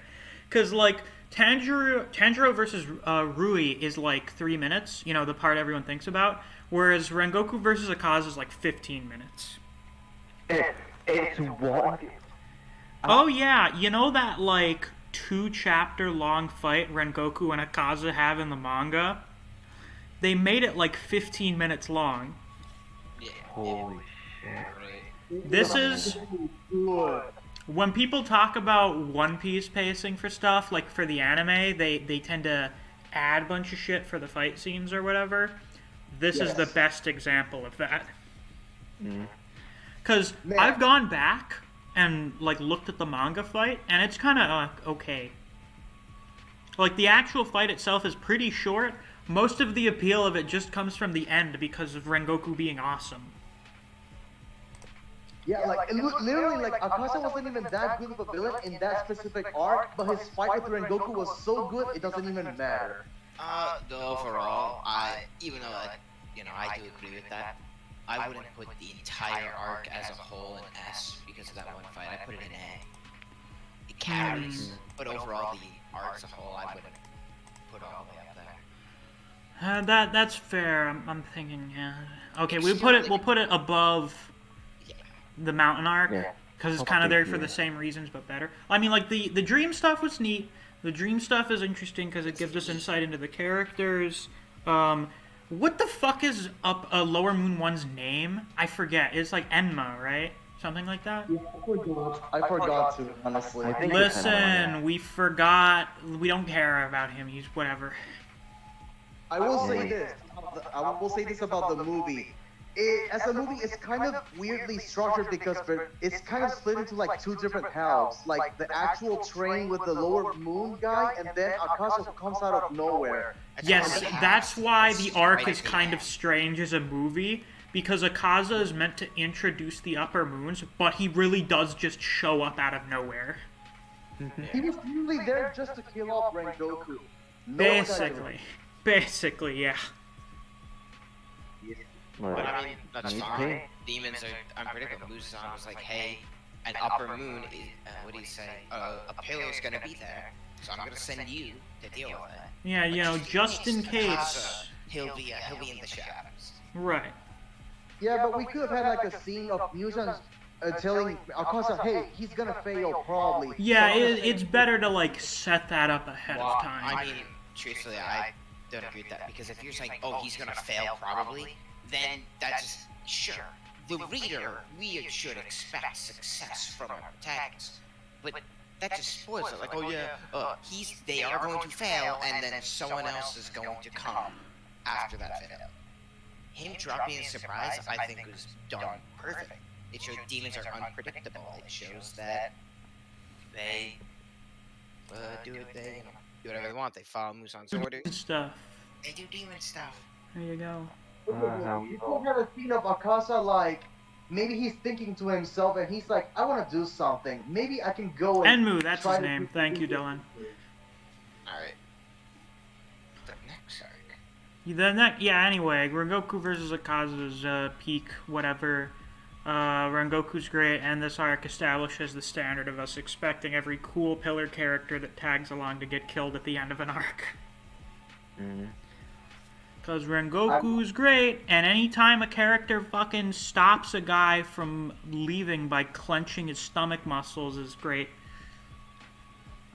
Hey, and the fact that the heroes actually lost in a way, that actually also means a lot.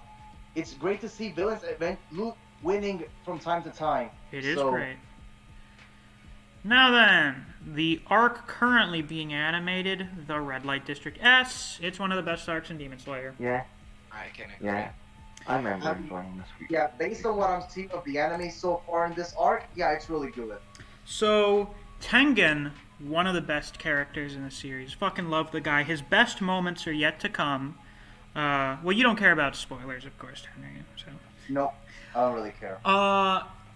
Tengen's a guy who's super flashy and over the top because he was pretty much raised to be an emotionless robot and decided, fuck that, I'm not going to do that. So I'm just going to be as flamboyant and over the top as possible. And he's great. In addition to that, he's there in the Demon Slayer Corps, and he's one of the pillars, and a bunch of the other pillars are actual fucking freaks. Like, Rengoku is a monster. Rengoku's ridiculous because of how strong he is, but also Rengoku's, like, ridiculously inspirational to other people. Like, that's Rengoku's greatest power, is how much of an inspiration he is to his peers.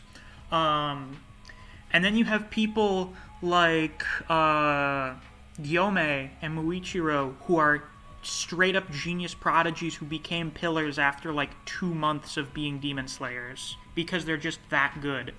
Whereas compared to them, Tengen is a relatively normal guy. He's just kind of ninja. He's just a ninja guy. And as such, he feels extremely inadequate.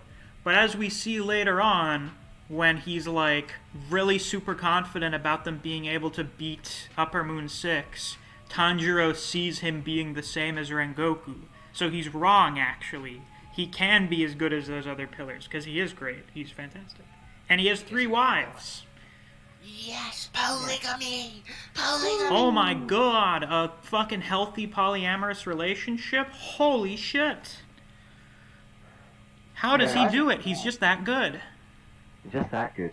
Yeah, Tengen's the chattiest character so far in the series. He's a I wouldn't doubt that he remains the chattiest. humongous.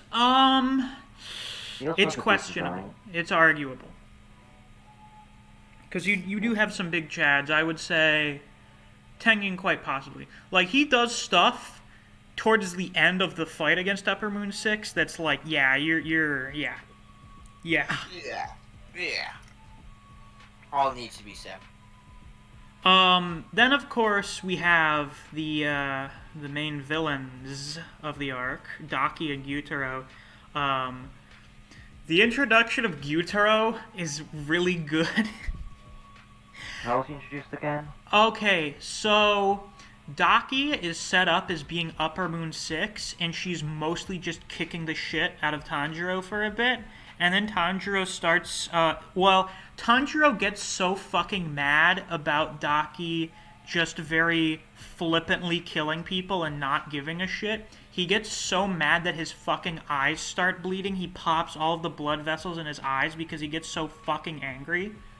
And then just starts using sun breathing, starts using Dance of the Fire God, and turns the tables on Daki, and she's like, oh shit, but Tanjiro can't kill her because he's using Hinokami Kagura when his body's not trained enough to use it, so he basically was about to kill himself. So he's not able to beat her. Then Nezuko gets real fucking pissed off, and then starts fighting Daki, and then unlocks her real demon powers, and then just starts kicking the ever-loving shit out of Daki, and you're like, holy shit, Upper Moon 6 is getting her ass, like, annihilated by these people. Upper Moon 6 is kind of weak sauce. Although, I suppose they're the lowest rung of the Upper Moon, so it kind of makes sense. And then she gets fucking speed blitzed from behind by Uzui. Like, didn't even know that he cut her head off. I saw it pointed out. I was wondering how they would do the transition of, like, Uzui showing up in the room, and I thought they did it just fine in the anime, like, showing him appear in flashy fashion is neat. But in the manga, he straight up just fucking teleports over to Tanjiro. He just appears there from behind Daki, and we're all like, how the fuck did you get here? And then Daki's head just falls off. Just that fast. Yeah. So you're like, wow. I mean, I guess Upper Moon 6 is kind of strong compared to the other demons we've seen, but still the weakest. And then Gyutaro fucking emerges out of Daki's back because they're 2 and 1. And you realize, oh, that was like a third of Upper Moon 6. That was like how Boros, you know, he wears his armor to suppress his, like, unlimited power. Like, dude, that was breaking the armor. Yeah, basically, the real power it's time for the real Upper Moon 6 to appear. And I am so glad that I read Demon Slayer when Viz hadn't really been done translating it yet, because I read the fan translations of Red Light District where they had all of Gyutaro's correct dialogue, where he ends off like every other sentence with "man." That's some pretty nice skills you got there, man. Nice skin, man. I originally had thought that he sounded like a fucking surfer bro or something, and I thought that was hilarious. He sounded like a fucking pothead. Now in the anime, we know he actually sounds like a fucking dying old man, which still makes sense when you look at him. Yeah. But Gyutaro's great because he's a spiteful asshole. He fucking hates other people so much. And he cares for his little sister in his own way, being caring while also being kind of an asshole, calling her like an idiot and everything. It's nice. They're a great parallel to Tanjiro and Nezuko's relationship. They're pretty good in terms of that. And then Gyutaro's just very entertaining overall. And then we have a we basically have a team fight where now we have Gyutaro and Daki fighting Tengen and our main trio, and it's great. I realized when reading that for the first time, holy shit, Demon Slayer fights are kind of long. It's like a 10-chapter long fight. Something that will come later. Oh, yes, our long fights in Demon Slayer. Boy. When we get the 50th chapter fight between father and son. Oh, yeah, Baki's 50... That's just Baki pacing. Oh my god, he bit his pinky off. Oh my god, he bit off that guy's pinky, and now he's gonna chew on it while they both walk over to the fighting arena for an entire chapter. Gum. Yum.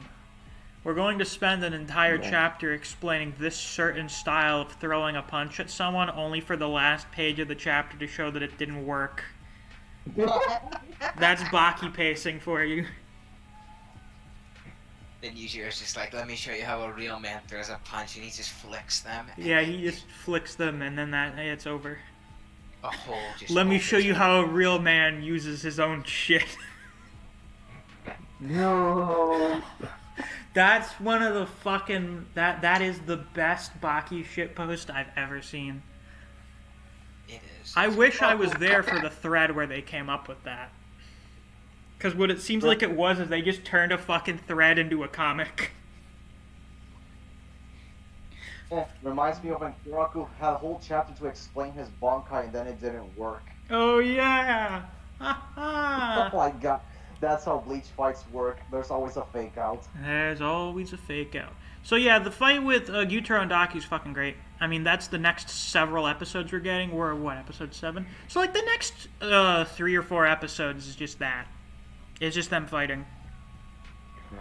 And it was already cool, like, the belt was neat. But then Gyutaro's blood sickles are also great. And seeing how well they're fucking animated, I'm like, ooh. Because that fight in the manga is way fucking better than Rengoku versus Akaza in the manga. And if Rengoku versus Akaza was made like 10 times better in the anime, I have no idea what to expect. I have zero clue. Quality. In all fairness, Rengoku vs. Akaza was for a movie. This is gonna be in a TV anime, so. That's true. That is true. So let's give our thoughts on that. Well, that's true. Though they did already show like crazy elevation and quality from Tanjiro versus Daki, which was pretty good in the manga. But then they had the episode 19 staff work on that one, so that's why that looks so crazy. Yeah, I was literally thinking that's not even the final fight, and it's so well animated, and I'm like, oh my god, we can only expect this kind of stuff for the rest of the season and the series. Yeah. Oh, and the part of the reason this fight is so good is we get to see Tengen showing off, which is cool, but then also we get the main trio showing off. There's a lot of the main trio doing stuff in that fight.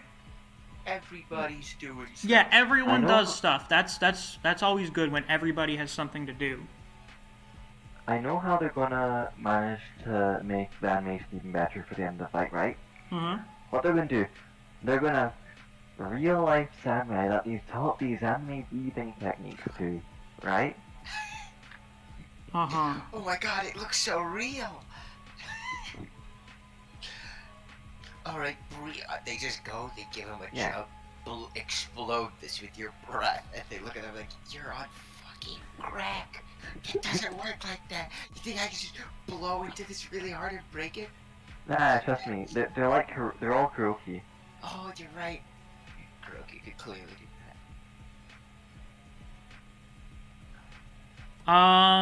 Bo says it's funny that you talk about long fights, because when I read Demon Slayer, it's always getting more entertaining no matter how long the fight is, and Baki, they just talk about shit I don't care about.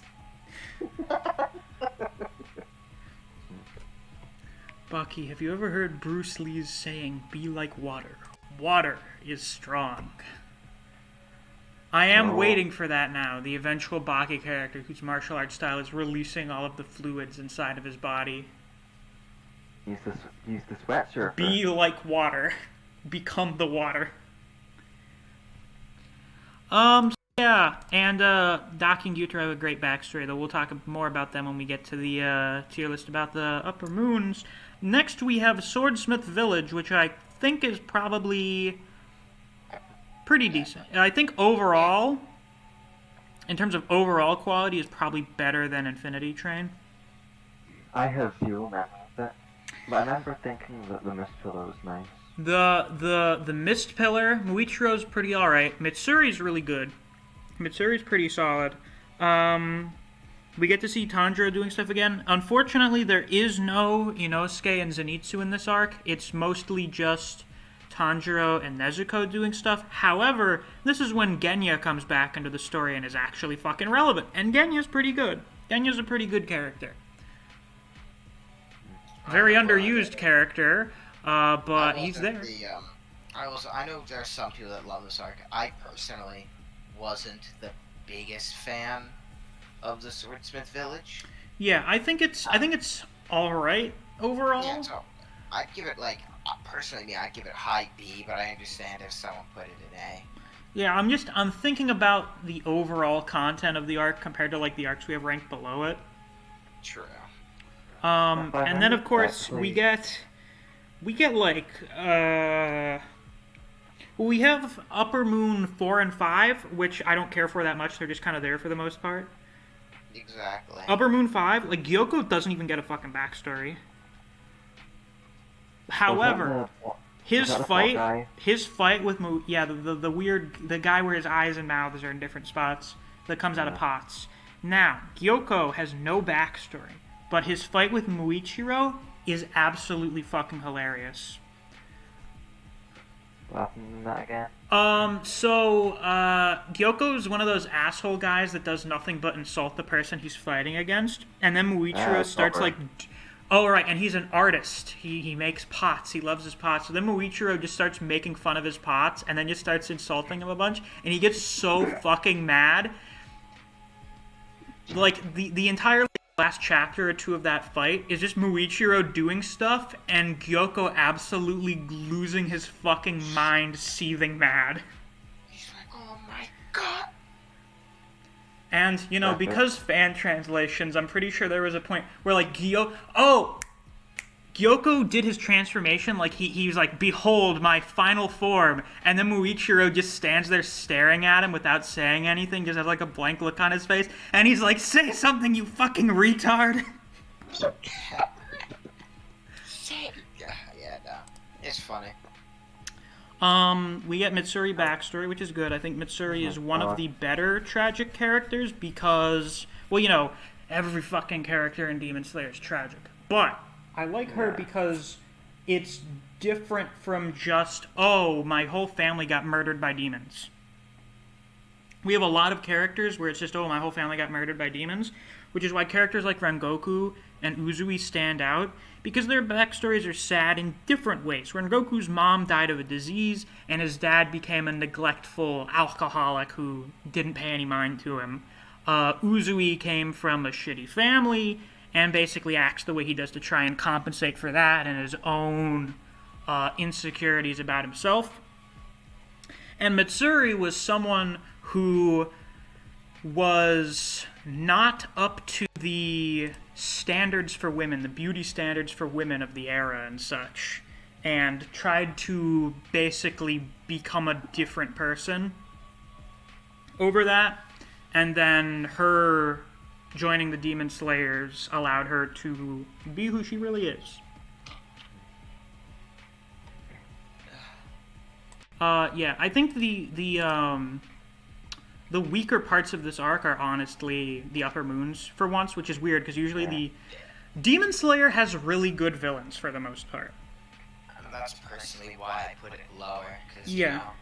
you know, an arc needs to have, you need to have a strong antagonist. Yeah. So,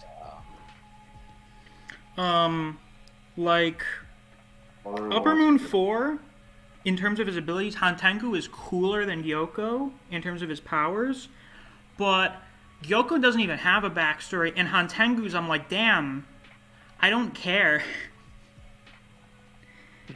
Like, it was more so that he's just kind of an unfortunate guy. There's not really anything super tragic about it or anything. Just a guy? For the most part, yeah. He was just a guy that got turned into a demon, and that was pretty much it. A bit of a schizoid, as you could tell from his ability to split his emotions into different bodies. classic. Yeah. Okay. Now then, pillar training. I guess this is technically an arc. I don't really care about it that much. I put it above the recovery arc. Yeah, I would. Introduce that one guy, the blind dude. What's his name? Yeah, it gave a bit Oh of yeah. They started, introducing Gyome and stuff, and that was neat. Yeah, give me that. I still put it in D, high C. Yeah, I put it in D. Now then, the Dimensional Infinity Fortress. Do we think this is... Yeah, I think basically it's... Yeah, I Yeah. the bugs. Lifting strength, at least class 5, likely far higher. Extremely casually shoves the Turbo Toilet 2000 into the air. Who weighs nearly a ton, easily catches and reverses the arms of the Harold 2000. Shout at him. Both the... Oh, I think we're back. It says we have excellent connection now. Woo! Oh, now it's buffering again. Oh. It's buffering, but it has a connection now, so... Right. I guess it's Light catching up. up or whatever. It's caught up! Woo. Right, Captain Defense replaces, Rengoku and Demon Slayer. How far does he get? He solos the verse. He solos the gets it. verse. Yeah, he just pick him up and throw him at the sun. Yeah, just throw... You could grab him. You could grab fucking Fuck Akazi could grab Muzan and then just fly to the side of the Earth where it's daytime. Oh, what's his durability? Right now it just says durability is like lightly planet level, like large planet level. Yeah, I mean, people can destroy planets. Easy peasy. Nuclear doesn't even cap at city level as far as I know. So he just grabs them, just chucks them into the air, and then it's like, oh god, the sun, and they just incinerate. Hold on. Why say unnoticeable losses? Yamcha, Dragon Ball, on Captain Misc's page. What? It's both 5B and speed was equalized. That's amazing. That's incredible. Okay.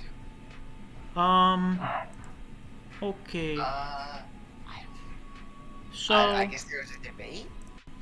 Where was I? Oh, right, yeah. The Zenitsu and Kaigaku fight's really good.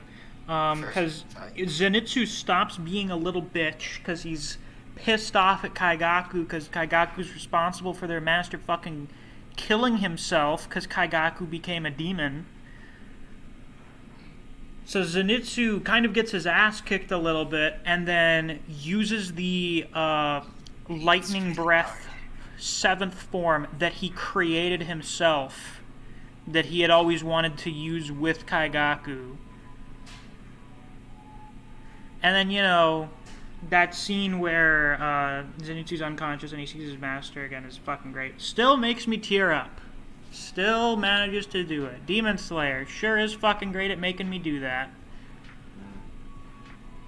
And then, what else? Yeah, we have Iguro and Mitsuri doing some stuff with the new Upper Moon 4. I can't even remember her fucking name. It's the fucking long-haired chick that controls the fortress. Muzan just made her Upper Moon 4 after Swordsmith Village. We made Kaigaku Upper Moon 6, but we didn't make anybody Upper Moon 5. Yeah, that really confused me. I'm like, so this person, they, I guess just after the events of it, it's like, okay, you will become 6. And then never got around to fucking promoting him. He's like, alright, I'm not gonna promote you, but I'm gonna make you 4. Or maybe somewhere out there is an Upper Moon 5 running around. That's what I had thought for a while, but then the series just ended. But that's the point. You could be Yeah. hiding in modern-day shadows. Yes, and of course, the last major thing to happen in Dimensional Infinity Fortress is the Kokushibo fight. God dear. The Upper Moon 1 fight. Arguably the best fight in Demon Slayer. Not arguably, factually. Factually the best fight in Demon Slayer. I mean, Amias D has an MMV of it that's fucking great. It's on his, he has a Google Drive thing you can access through his Discord server, I think. You can watch it on there. Can you, like that at some point, please? Sure thing! Let me actually go find that now. Like, you know what, in Infantry Fortress, I think I remember catching up near God of that fight. Like, speedrunning. Oh yeah. You know, we do a little speed reading from time to time. But like, even with that, I met. Oh no, OBS data again. Uh-oh. Uh-oh.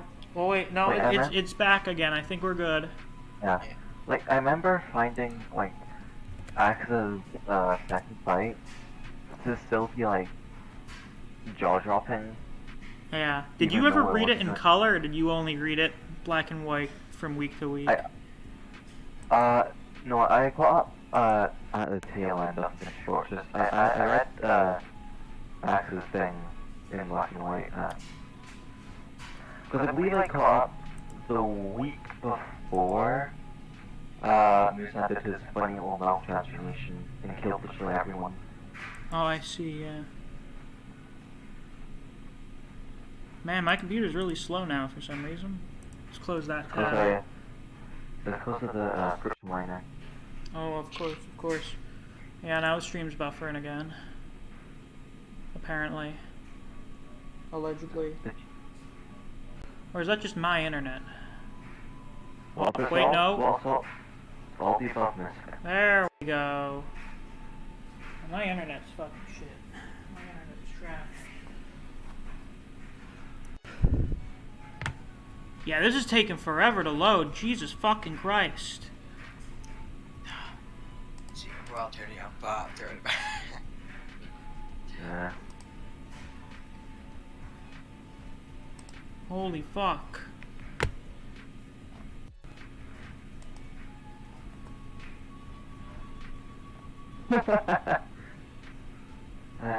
Well, you know, he raises a good point. Ah, the Kokushibo fight. How am I able to share this? Get link.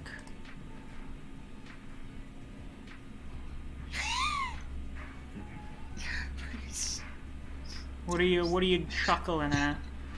Throwbo's chat. Oh god, what's going on in there? I suppose we've all mentioned how likely it is that we're going to turn on the party. Five, just like I'm turning on Misc. We're already several steps ahead of you. Yeah, I don't think Fi has Operation All Wrong under her belt. Operation All Wrong. You Just couldn't. in general, the new term, the grand scheme of the operation. Yeah, fuck that. Oh, yeah. Let's see if I sit here and stare at the screen for a minute, it'll stop buffering. Yeah, I don't think Oh, it she has worked. The, Yes, he took the blindfold off. And it... yeah, I don't think Fi has the, Phi No doesn't have the wheeler either. slightest clue. The character doesn't have the troll in them. The mass amount of trolling. Yes. Yeah, let me disconnect my phone from the Wi-Fi, maybe that'll help, I don't know. Maybe. Kimetsu no Yaiba. Nope, not that one, it's just fight videos folder.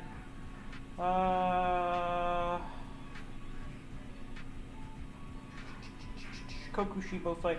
I remember after Griever read Demon Slayer, I asked him what his favorite fight was, and he says it was Tanjiro and Gyu versus Akaza.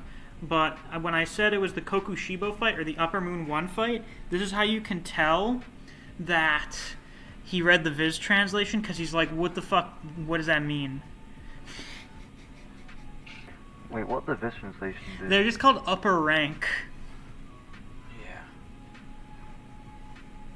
There, I sent the link Shocking. in text-to-speech. Yeah. Watch that at your own leisure. That fight's fucking tremendous. Like, all the characters involved in it are great, and the choreography of the fight's fucking fantastic. Upper Moon 1, this is something Demon Slayer does really good.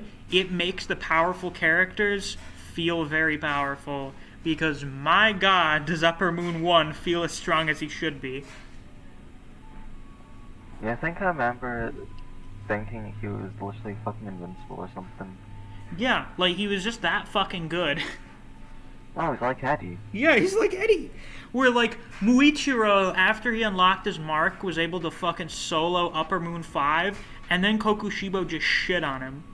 Like, no difficulty, absolutely shit on him. All without waiting. All it was like, oh, I suppose I should unsheath my sword as well. Otherwise, I'd be rude, and then it was just over. What a nice also guy, have- that Kokushibo. I also remember seeing this, like 11-second animation. Oh yeah, I think someone's it done was, some like- animations of that fight that are pretty bonkers. Yeah, well, let me go and find, because I remember, like, there was this 11-second animation with, I think it was, like, just, I think the 11-second animation One one's a little round. more grounded. It looks more like what I expect the fight to look like when it's animated, as opposed to the other person that turned it into Yeah. Dragon Ball. So yeah, I'm pretty sure most of us agree Infinity Fortress top 1 Demon Slayer arc. Then we have the Sunlight, whatever the fuck it's called. B tier. B tier? It's the fight it was itself. 9 seconds. I think I agree. I don't hate the fight. I know a lot of people do. I don't mind it. I don't hate it, but that's the point. Just I think the biggest issues with the fight are that Muzan's kind of boring. I mean, to an extent, I suppose it's like, yeah, I guess it's good you didn't even bother to try and rehabilitate his character.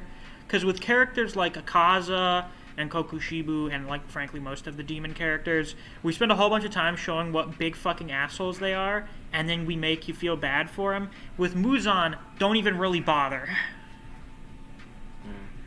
Like, don't even try to make us care about him. Which is nice, but then as a result, Muzan's a kind of one-dimensional character. which is pretty sad because I could have expected him to be a little deeper because he was introduced with the family and everything. But it's like, nope, apparently doesn't mean anything. Like, the deal with Muzan's character is that he is deathly afraid of dying. He will literally do fucking anything to just not die. That's pretty much the extent of his character. I forgot when, but recently, I actually watched a video talking about how that fight is kind of disappointing in terms of just, build up. And something that's mentioned is that when Muzan is first introduced, and he goes and he absorbs, he uses the black blood demon art. Uh-huh. And you're like, oh my god, he's this entirely new blood demon art that we haven't seen before. Yeah. And then it's never used again. Yeah, he uses like one blood technique in that fight, and that's it. Yeah. Black blood rambles. Yeah, he uses that, which was actually at the end of the end of pillar training is pretty good, just because you have the Muzan and Ubuyashiki stuff, which is pretty great. Yeah. That was a pretty fucking 10 out of 10 interaction. Bring it up a tier. Alright, let's bring it up a tier just because of the end of the arc. But in the end, what that did was it instilled a false hope. Because in the end, he then just, it's like, he's definitely strong. You get the feeling he's strong. I mean, he's fighting basically all of the alive pillars by him, characters, by himself. Except then there's just that whole series where he's just one-on-one fighting Tanjiro for multiple chapters. Yeah, well, that's because he's being weakened by the fucking antidote that he got injected with by Tamayo. But, like, okay, the problem people have with the Muzan fight is it's just him flailing a bunch of fucking limbs around at people instead of using a bunch of blood magic. Like, Infinity Fortress was an entire arc filled with showing off really cool blood demon techniques.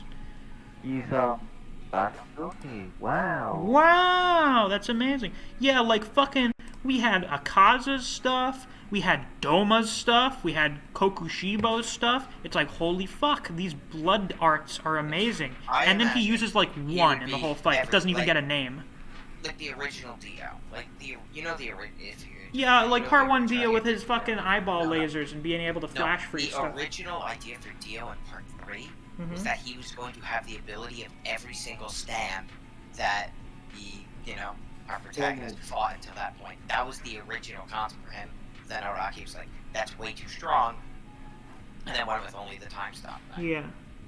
I was expecting that he was going to have, maybe even other than his own stuff, he'd have literally every ability because he gave all the demons their abilities. Yeah, that would kind of make sense. Yeah, it's just, and it's not like, oh, he has everything. He's able to use them in, creative ways, combinations that, weren't really thought of before. Yeah. Sean says Rui is the better Muzan. Kind of funny how that works out, I suppose, in terms of, like, his character. Like, he's someone that doesn't want to die no matter what, but is, like, an actual character beyond that. Yeah, like, the fear of death is such a basic character trait. It doesn't make Muzan any better, really. There is the good line from Tamayo when the fucking poison starts working on him, and she's like, yeah, bitch, just like how you will do literally anything to live, we will do literally anything to kill you.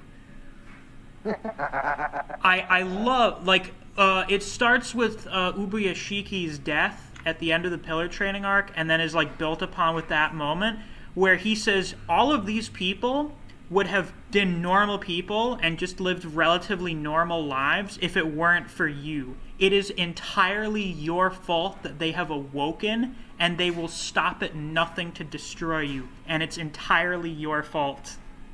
Yeah. And then at the end of it all, you have, when Tanjiro turns into I was like, oh my god. Wow, for like 2 chapters. Just so that he doesn't die. The eye and arm that he get back are fucking useless, but it's basically just so that he doesn't die. I was not a fan. I do not like when you do like a drastic change like that, but then it's reverted and it meant nothing in the end. Yeah, that was kind of stupid. That was the dumbest part of the ending. Oh, slightly off. I know everyone's like, oh damn, Attack on Titan, blah blah blah. The only thing I didn't like really, the only thing I didn't like of the losing it fast was that chapter before, they have everybody turn into Titans. And then the next chapter, they all turn back into people. That was the only thing I didn't like. Because you just... I'm like, man, there's now no consequence. Oh god, Tanjiro, demon. They're gonna have to kill it. They're either gonna have to kill him, or... Oh yeah, no, he's just... Listen, I would have been total... They should have just... You know what? Either don't have Tanjiro be mortally wounded, or just have him die with the other characters that die by the end of that fight. It was the end of the series, like, you know, bring him back like It's this, the end of the anything. series, and you fucking end it off by showing reincarnations of the characters in the modern time. You could have had him die. Not reincarnation. Yeah. Well, some of them Oh, are yeah, that's descendants, but a lot of them are very clearly reincarnations. Well, the whole idea behind Demon Slayer is kind of like a similar thing, like One Piece of like inherited will. And Yeah. then, you know, so it's less. I mean, it's kind of reincarnation, I guess, but it's more of the idea of they, you know, the ideas of will. Well, they talk about like Buddhist reincarnation and Buddhist hell and stuff. The demons go to hell. Yeah. And they talk about, you know, characters meeting again in another life. So I figure that's kind of what it is. Oh, And demons there go was to a hell lot when of they vibe. die. It's like, you know, the art. Yeah. That one guy becomes an artist. But I think that's mostly because he was created by Tamayo. Do you think Akaza beats Doma? Maybe not. No. I'm pretty sure like Akaza did not become Upper Moon 2 because he couldn't beat Doma. It also, like, Doma said, oh, if you know, Akaza tried to make the threats, and Doma's like, oh, then try and take my position. The reason Doma may feel weaker than Akaza is because Doma does not take fights seriously. He plays with his food. The whole reason he ended up losing his fight was just because he was fucking around the whole time and didn't really expect Shinobu to, you know, sacrifice herself to fucking poison him. I'd put the final battle for something like top of B. I wouldn't put it below the, I still think it's B tier, but I'd still put it above the, drum house.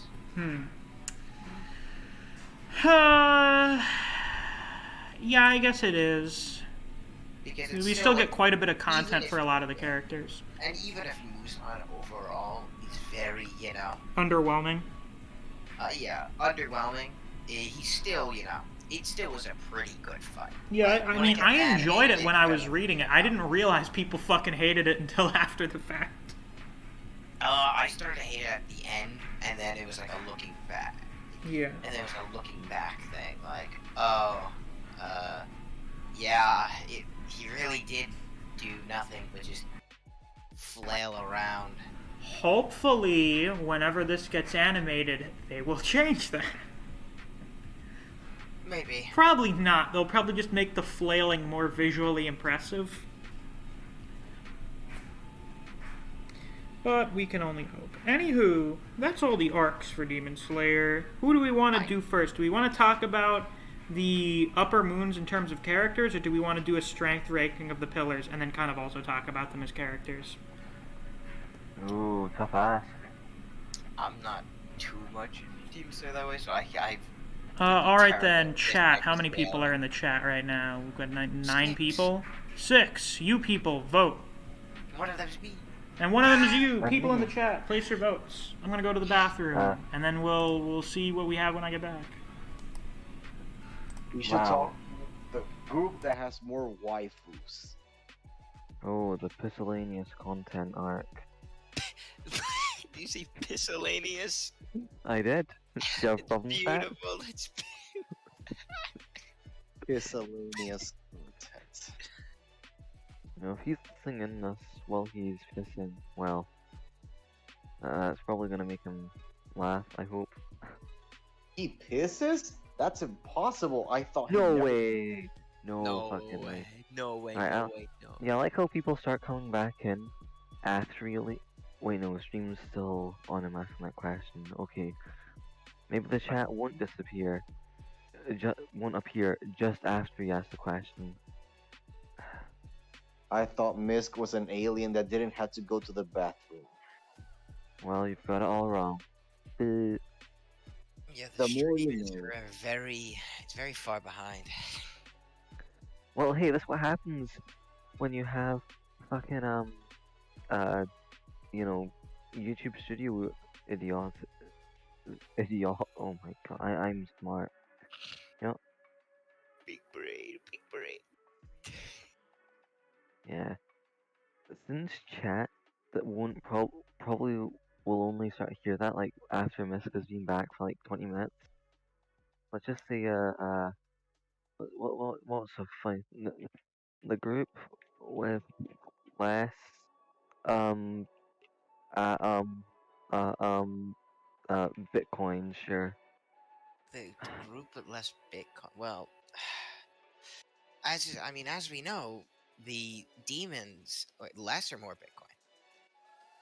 Less Bitcoin. Definitely the demon slayers, because like the demons, it's made clear that they are, darkness dwelling incels that don't that literally reject the sunlight and spend all their time indoors. We have to do a chart graphing the upper moon's opinions on Bitcoin. Yeah.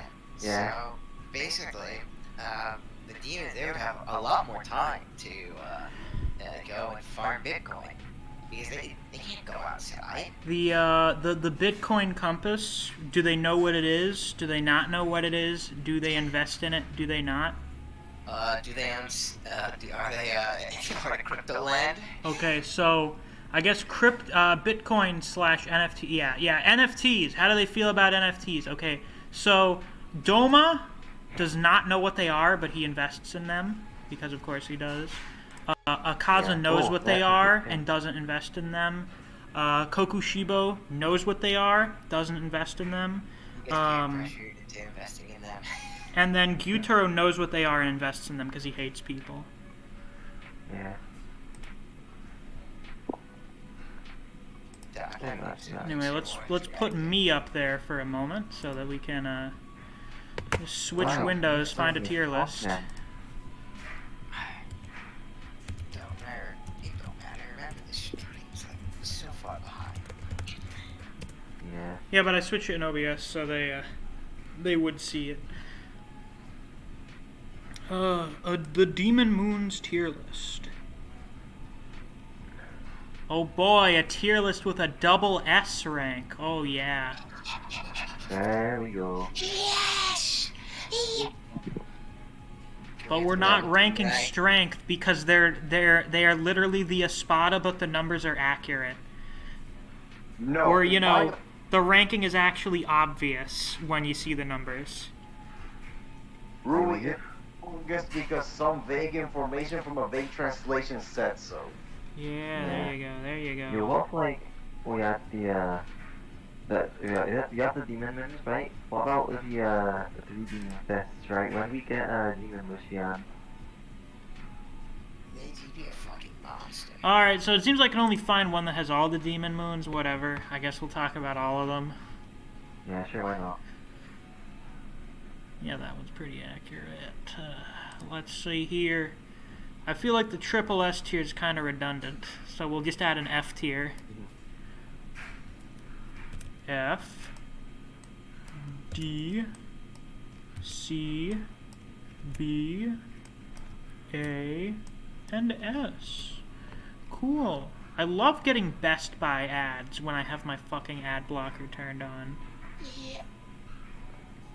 Oh, Kawasaki. The Misc does not do strength tier lists. This is not a strength tier list. Let's keep this in mind. Yeah. Right, last time the strength tier list was done on this chat. Oh dear. Oh lord. Well, no, I've done a few strength tier lists since then. It's just the Jujutsu one brought in unsavory people. Such a funny idea, but from what I've heard. Okay, Yeah, so literal Who characters, the lower moons that got fucking annihilated, and I don't even know if they got fucking names, but they are like non-characters. It's Yeah. just, hey, I'll probably real. I think Musan kind of became stupid. He's just like, oh, well, See, Lower Moon 6, he lost. Or Lower Moon And 5 lost. That means I'm gonna kill all of you. I have no need for all of them, because I can just have the Upper Moons. Muzan, why don't you just make stronger Lower Moons and make the Upper Moon stronger? Fuck you. Well, because that's just wasting blood. I'm like, okay, but isn't it just wasting effort to kill them? Like, if they try and stand up to you, you can go and kill them, but, like, I would have been more interesting if there was, like, an arc of all of them, like, kind of panicked, trying to attack, the moons, and then they get, like, absolutely demolished. Because, A Demon Slayer strength tier list, we're gonna do that with the pillars. Because the moons, you don't need to do a strength tier list. You can literally just look at the list of their numbers and you're like, there you go. That's their strength rankings. Nakime! That's her name. Here, Hantengu's stronger because Nakime seems to really only have powers within the fortress. Like, her powers just making... Yeah. So there. Can bring people to the fortress. And Hantengu is one guy with Demon Slayer powers, whereas Daki and Gyutaro are two people, so they're better.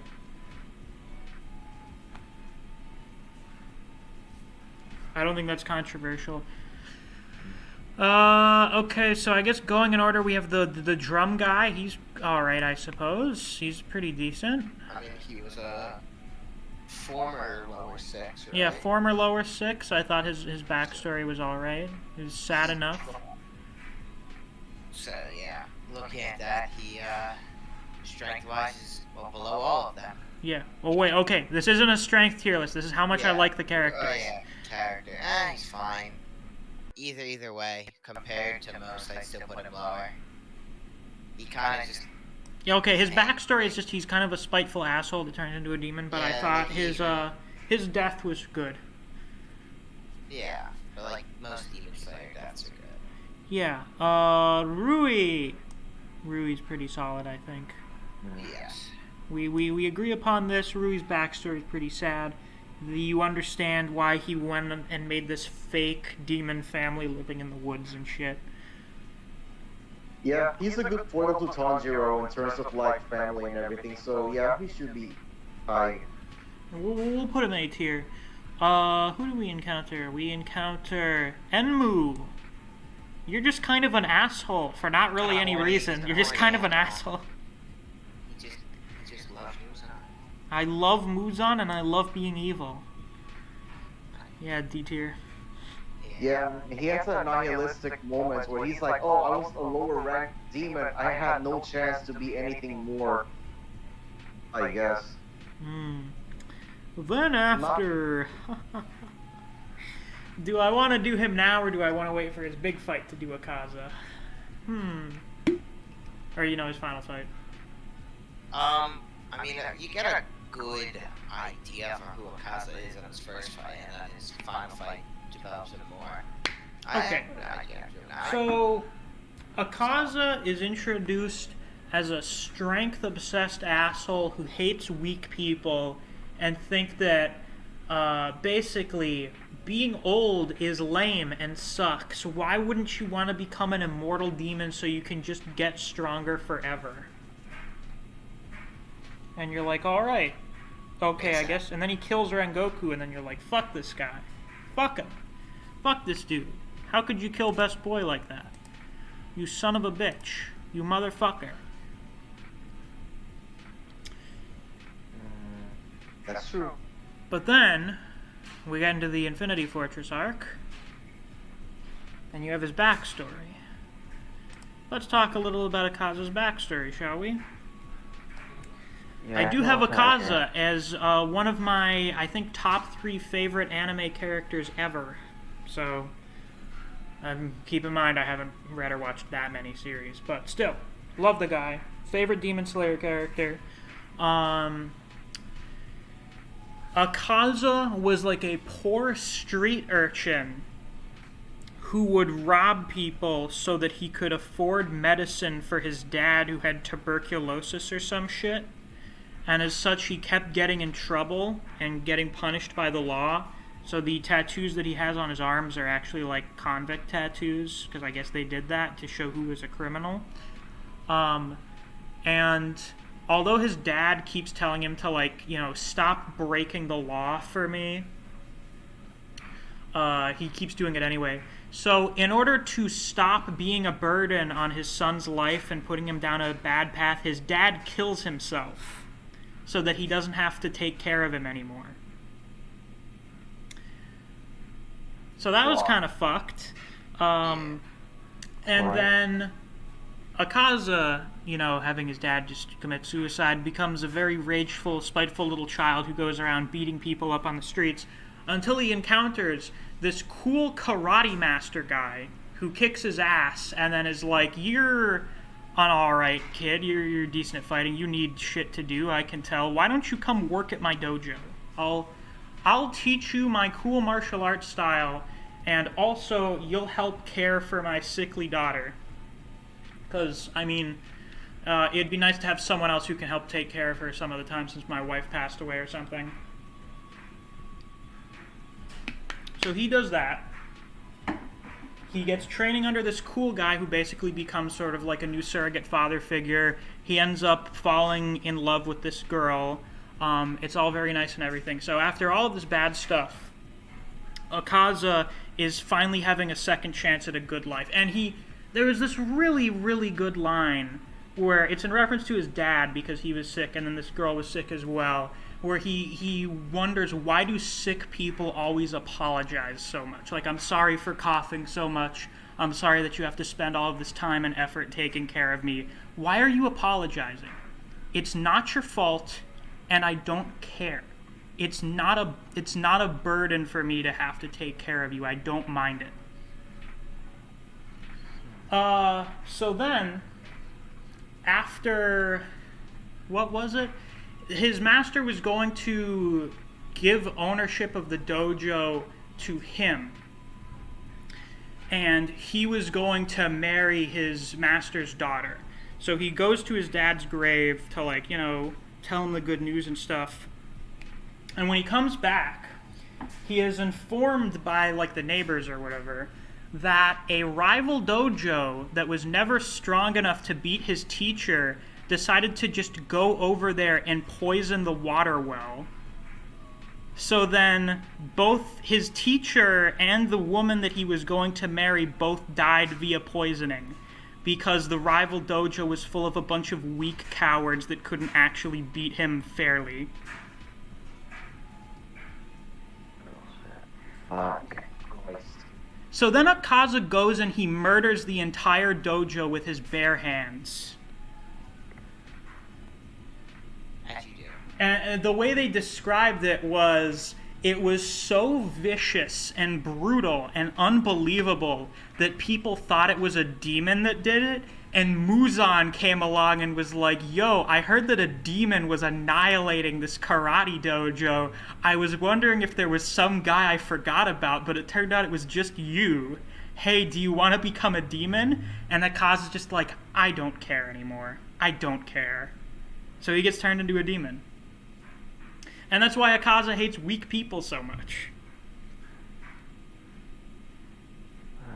Nothing but a weak little coward. And of course, Akaza remembers his backstory because when he's fighting Tanjiro and Giyu, he says, "Hey, I fucking hate weak people. They're disgusting. The natural order of the world is for the strong to crush the weak. That's just the way it is." And Tanjiro says, "No, actually, you're wrong.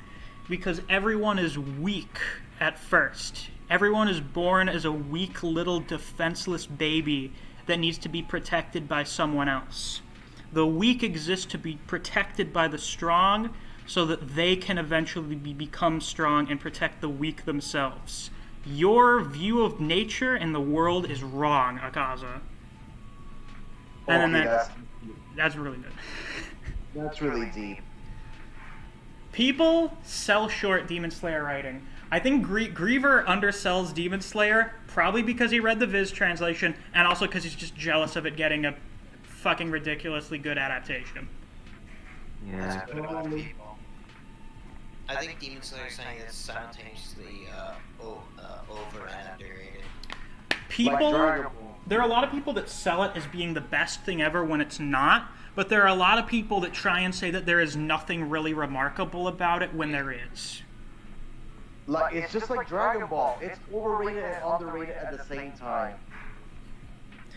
Like, a lot of people say it's the best thing ever because it's Dragon Ball, but then at the same time, there are a lot of people that say it's fucking trash.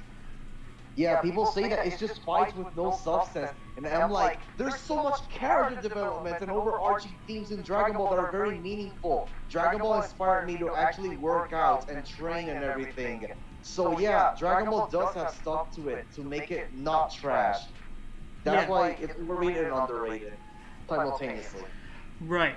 So Akaza gets his head cut off by Tanjiro, but as it turns out, when demons become powerful enough, they're actually able to survive having their heads cut off, to an extent. So Akaza keeps trying to fight Tanjiro and Giyu after his head's already been cut off, but then the spirit of his wife tells him as he's thinking, like, I can't die yet, I have to keep getting stronger, because that's all he cares about, is he has to keep getting stronger so that, you know, he doesn't have to worry about being beaten by anyone. Or I think, you know, in his mind, you know, if you're really strong, then you can always protect the things that you care about. But he doesn't have anything left that he cares about anymore. So the spirit of his wife tells him, like, it's okay. Like, you don't need to fight anymore. You don't need to get any stronger. It's okay. You can stop now. And that's when Akaza stops fighting. He stops trying to persist any longer in the world, and he finally accepts his death and fades away and goes into the afterlife with his wife. So yeah, anyway, Akaza's the best character in Demon Slayer. Like, not just the best demon, he's the best character in Demon Slayer. Okay, yeah, I'm really hyped for the anime adaptation of his fight then. Really hyped. It sounds really good. Like, it's nuts when you can kill a guy who is an early fan favorite, and then after a certain point, everyone's like, yeah, you're the best character. That's pretty nuts. Cannot fucking wait. Cannot wait. And the manga fight is pretty good as well. And it's in color because they had some team that colored Infinity Fortress in the last arc. So it's out there. And it has the fan translation, so it's actually the better writing and dialogue.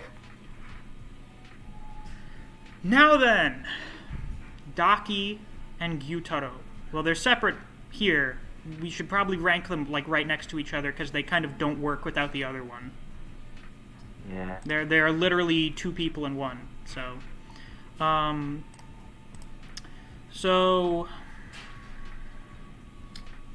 do I want to put them S or A? I'm thinking about it. What do you think?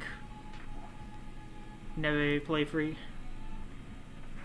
I don't know. Like I said, I'm not someone too much for ranking characters, especially in Demon Slayer, which I haven't put too much time into.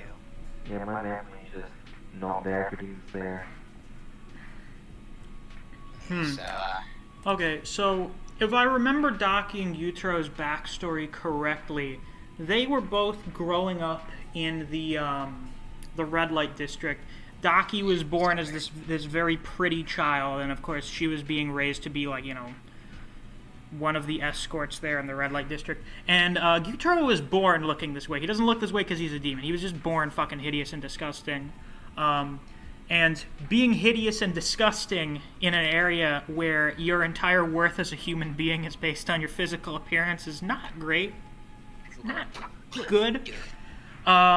So he ended up basically just becoming like a fucking loan shark for the people that run the red light district. He would just go around beating the shit out of or killing people who owed debts and didn't pay them back. And pretty much the only two things that either of them had in the world were each other, because I'm pretty sure their mom died or something. So, you know, usual it's like with Tanjiro and Nezuko. All they really have anymore is each other. So it's just them. And at some point, Daki is with this samurai, and the samurai insults Gyutaro, calling him like fucking hideous or whatever. So she takes her hairpin and she fucking stabs him in the eye with it and runs off. And then out of revenge, the samurai guy comes back, and I think with some help from other people, beat the shit out of Daki and then light her on fire. What happened?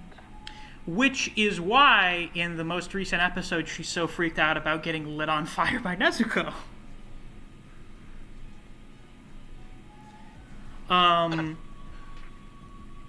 So then Gyutaro comes along and finds his sister, who is still barely alive. And they encounter Doma, who's like, hey guys, what's up? You seem like some people in need. How about I turn you into demons or whatever? Does that sound fun? And Doma was only upper 6 at the time. So they turned into demons. Gyutaro gets his revenge. And this is generally why Daki and Gyutaro are such fucking spiteful, hateful people against, like, everyone. Is because pretty much all that ever happened to them was them getting treated like shit by other people. And I'm pretty sure, if I'm remembering the line correctly, when Gyutaro dies, he does not express any kind of regret whatsoever, which is somewhat unique from most of the other demons, is he says, I don't care. I fucking hate happy people. I would have always become a demon. I don't regret a single thing. Damn. Such conviction. Gyutaro is my boy. I love that guy. So I think I would actually put Gyutaro in S. I'm not sure if I would put Daki up there with him, because they kind of need each other to both work.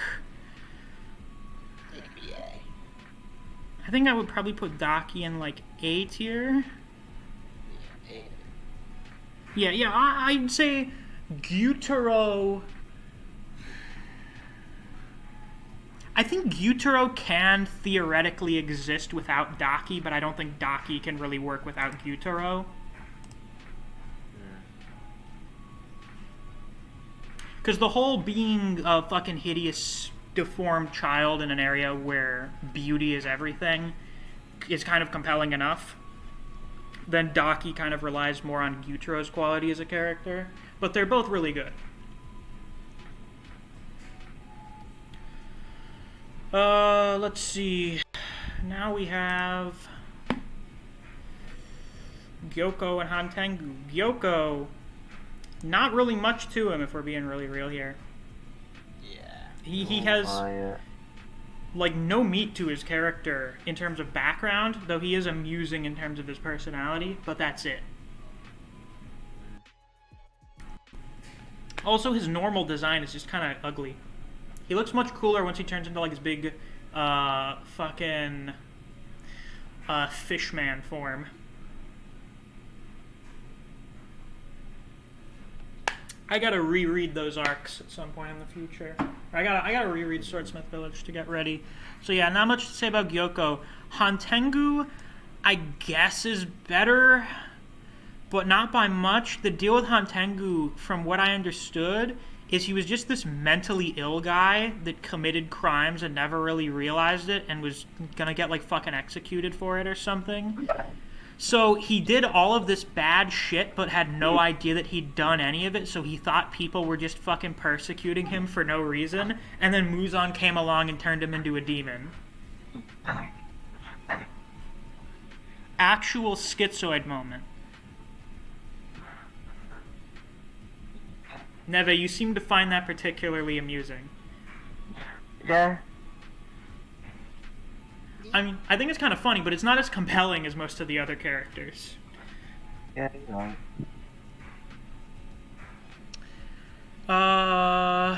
Well, yeah. Now we get into the basically Infinity Fortress exclusive demons. Let's get, what the fuck was her name again? Someone said it in the chat earlier. Nakime.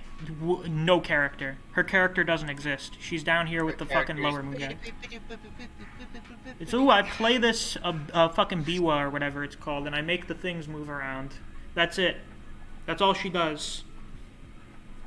She's basically a feature of the environment. She's an environmental hazard more than a character.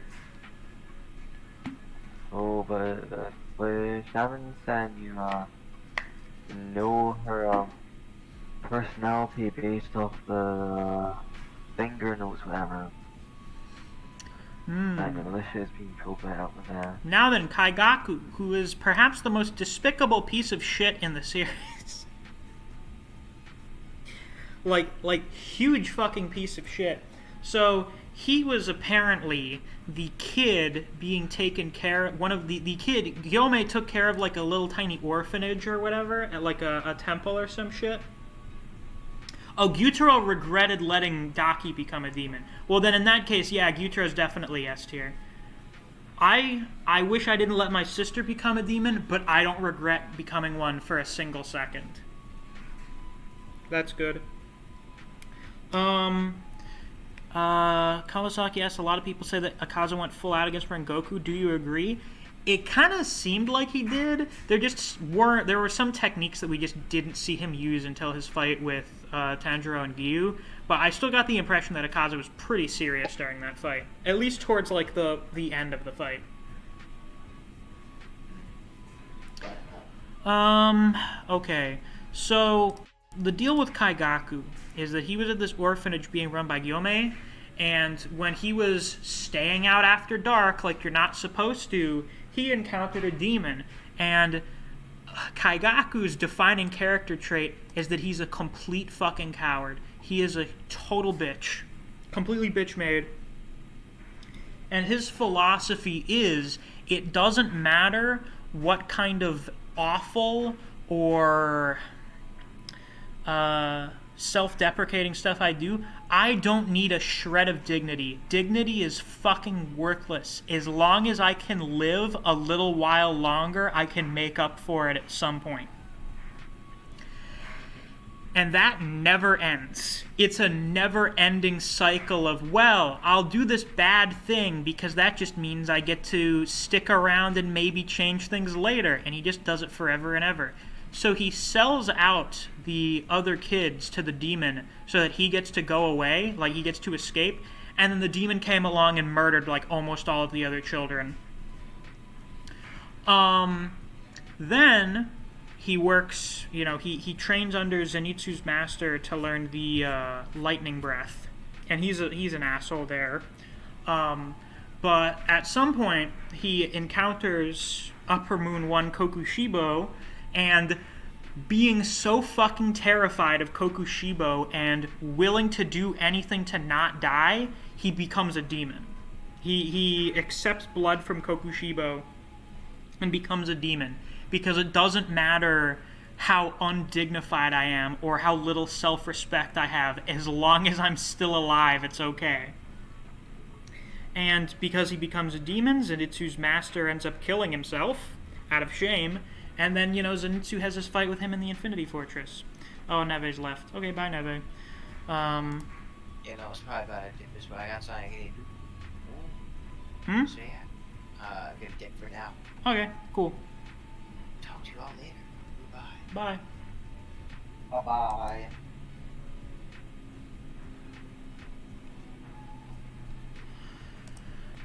So, Zenitsu's assessment of Kaigaku is that Kaigaku has a hole in the box where all of a person's happiness is stored.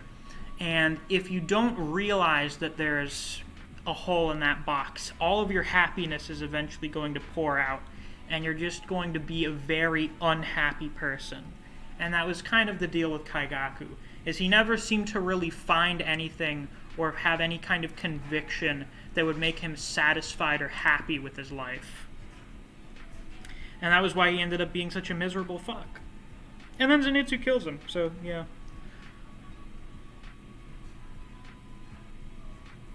Man, that episode is going to be peak when that gets animated in like 2 or 3 years.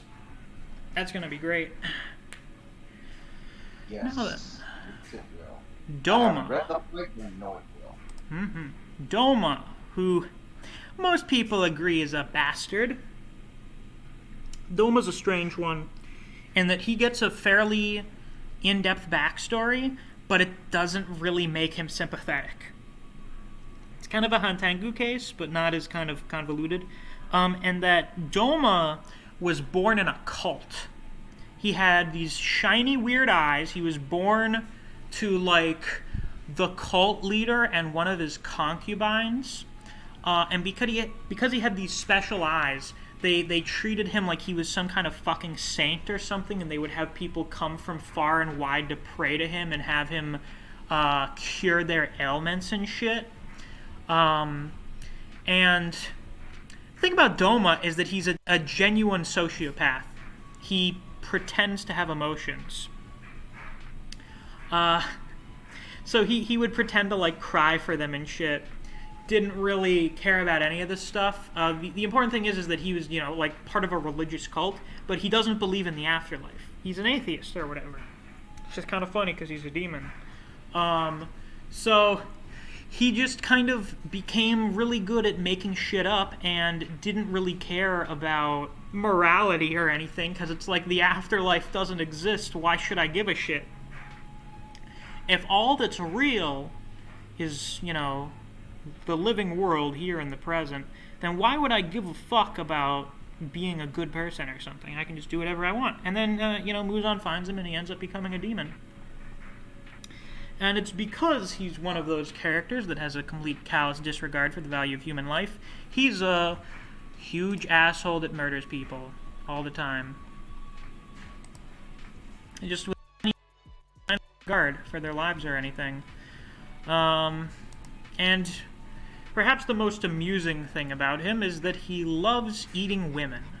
Apparently women are tastier and more nutritious than men, so he tries to eat women all the time. Welcome back, Neve. Hi, my parents are currently changing their router. I see. Like, I'm talking with them and putting another one in. Well, speaking of routers, it seems like the stream's buffering. Oh, lovely. Wait, is it? No, that was just in the past. Oh no, the stream's fine. That's weird. Anywho. Yeah, so Doma's funny character quirk is that he loves eating women because he thinks they're tastier. And that's why he thought Akaza couldn't beat him, because Akaza never ate women or children. He only ate guys. Uh-oh. Neve, it's really concerning when people go, and then mute themselves so they can't give any explanations to what happened. Yelping is concerning.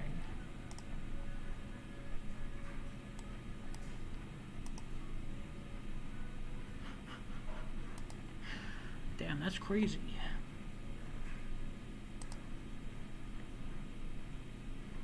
Well, this is a certified Neve moment. In like our first or second D&D session, she was in VC and then said, like, she like sounded startled by some shit and then muted herself for like 10 or 15 minutes.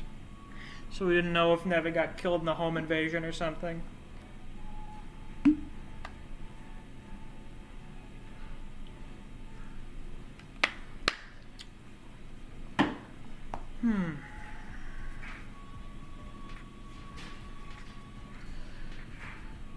So yeah, anyway, Doma's just kind of a huge piece of shit.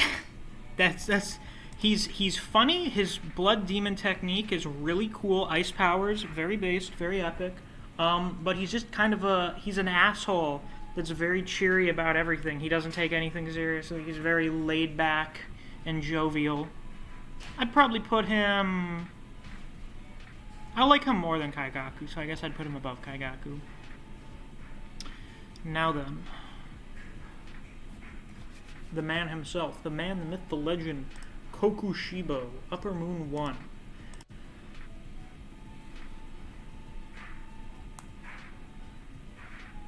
Koji's C got boosted to a B with attendance grades. Very nice. Kawasaki said, Misc, it's kind of sad nobody talks with you. Well, you guys in the chat. Chat people. You tell me your thoughts and shit. I can read the chat. I don't need people always talking to me. Say some things. Give your opinions on the list or the characters.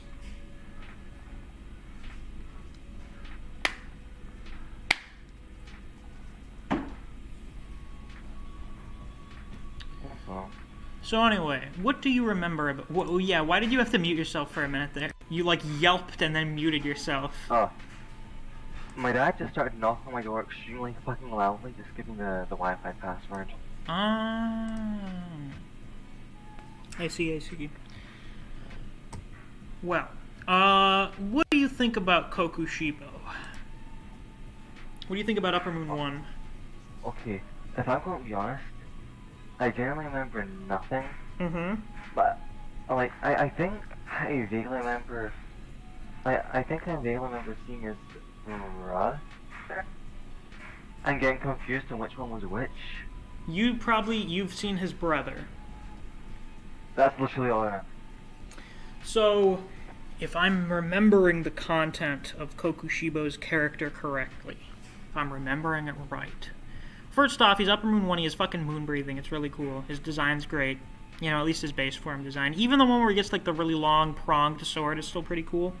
I still like it. Kokushibo is the brother of Yorichi, the guy who created the special breathing techniques and created sun breathing, which is the first and most powerful breathing technique. Okay. And, Yorichi is the strongest character in the series. Yeah. So, basically, no matter what Kokushibo ever did, he would always be second best to Yorichi. And since Yorichi created the sun breathing style, he would kind of always be the best. And a big concern of Kokushibo's was his own mortality and legacy. A concern of his that the first of the breathing techniques we have, you've created sun breathing, which is the most powerful demon slaying art. You are the most powerful person ever. No one will ever surpass us ever again. We will be the strongest people in history. No one stronger than us will ever come again.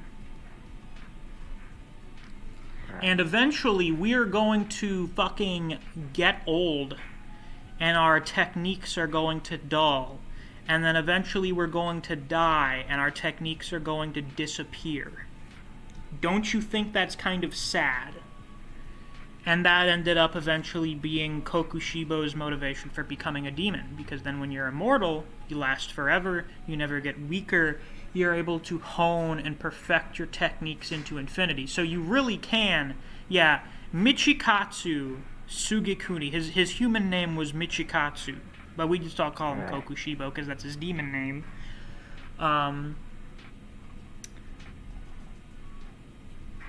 In Yorichi's mind, we are like, we are a little tiny sliver of human history. We are very insignificant in the grand scheme of things. There is so much potential and unknown things that could happen in the future. We do not know everything. I'm sure there are people that are going to surpass us one day. They could have just been born. Maybe they won't be born until hundreds of years from now. But I firmly believe that eventually there will be people that will be just as strong as us and eventually surpass us. And Kokushibo never believed in that, so he became a demon. Anyway, I gotta mute myself because I'm getting a phone call. Have fun with that. Wow. Shit! Jesus Christ. Yeah, it sure would be amazing if I could continue this train of thought if I remember literally fucking anything. Oh wow. Horse, reverse, playing cool, let's see this gif.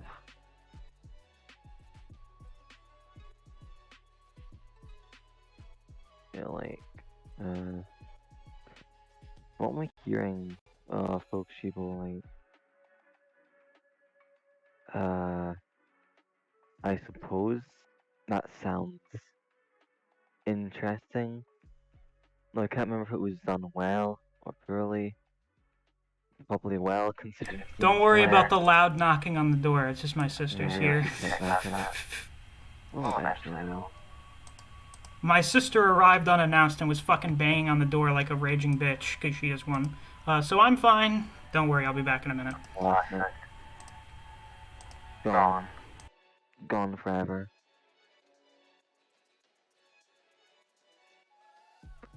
Yeah, don't end up like Misc people. The bad choice. See, where's Marky posting? Let's see. More first playing code, please upload this as well. I'm adopting code buttons. Like, yes, we are talking about. I'm responding to chat. There's like what, 30 minutes of stream delay or something? Too much stream delay. Like, yeah. With Demon Slayer, it's there's basically nothing I remember. I remember being like during the arc with the art die.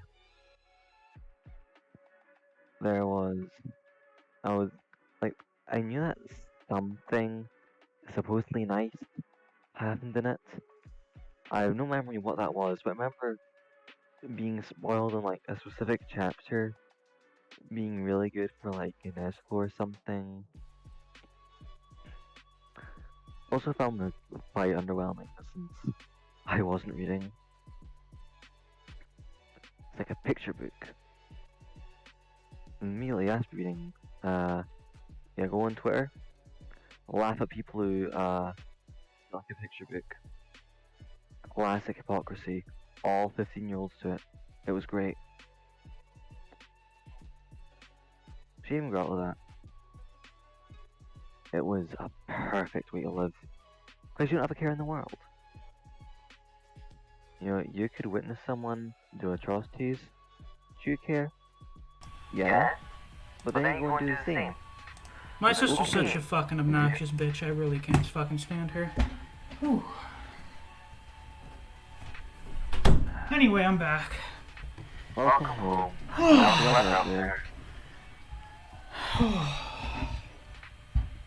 More of these fucking bots. All these bots. Jesus fucking Christ. I tied out for 1 fucking second. Yeah, I got it. Don't worry about it. No.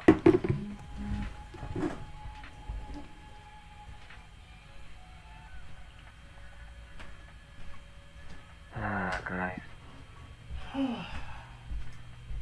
Anyway, where was I? I was talking about, Alright, so yeah, Kokushiba's pretty great. Kokushiba's pretty awesome. as it should be.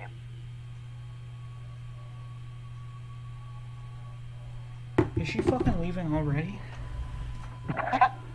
I just heard someone honk their fucking horn outside my house.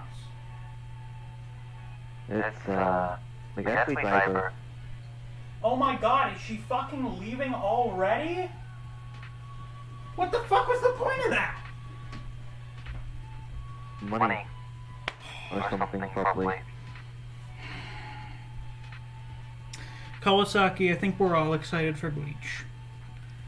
We are. Anyone wasn't lying. Now I'm all fucking aggravated. Anyway, Kokushiba's pretty awesome. Yeah. He would be the best if it weren't for Akaza. If only saved Guma for once you got the aggression going.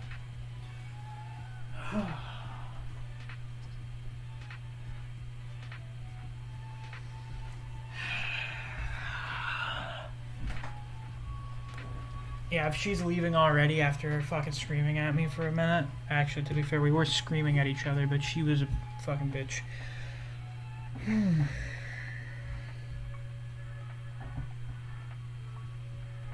You get there?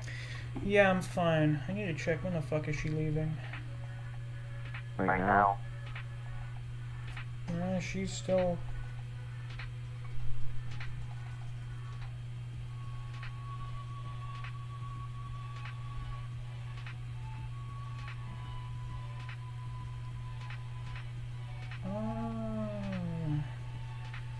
Oh, I need to plug my goddamn phone in.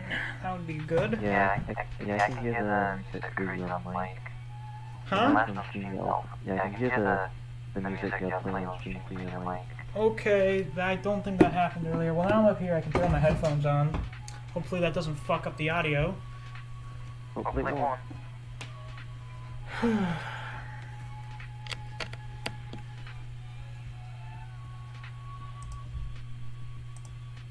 Ooh, we're still working just fine, I think. I think we're good. You tell me, people watching the stream.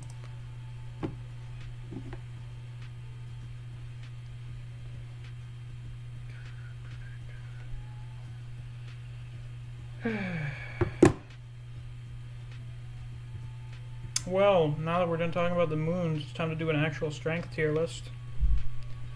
By the way, guys, if any of you are feeling particularly generous, you can always drop a donation in the super chats. Oh, she's fucking leaving already. Nice. Well, that means I don't have to deal with her fucking being here now, so that's good.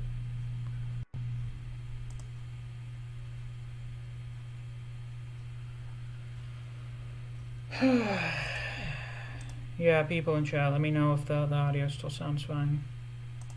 Like, if you're able to hear Neve and stuff, if I'm loud enough. OBS looks like it's picking things up fine, so...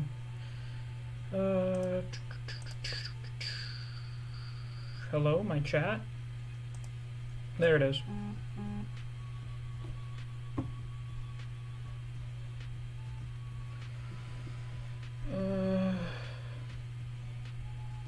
Turn off window capture. Now let's go take a look for goddamn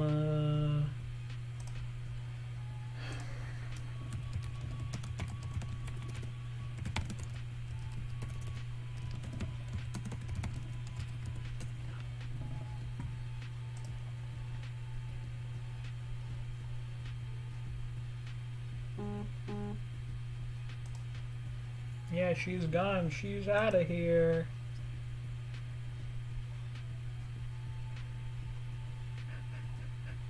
That one's quite funny. Does this have everyone? Is this all 9 of them? Yes, it is. It is. Okay.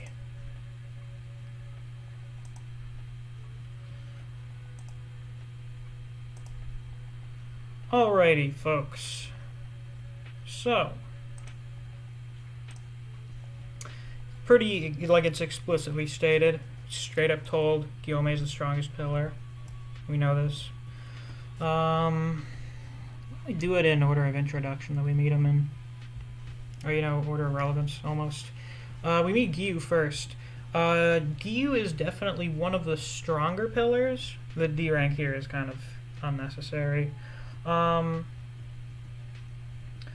Is he top 5?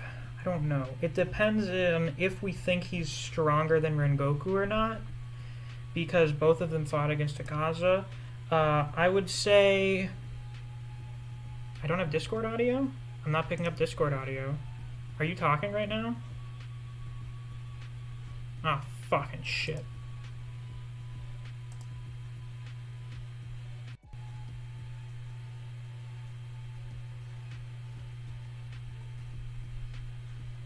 It's RTC connecting.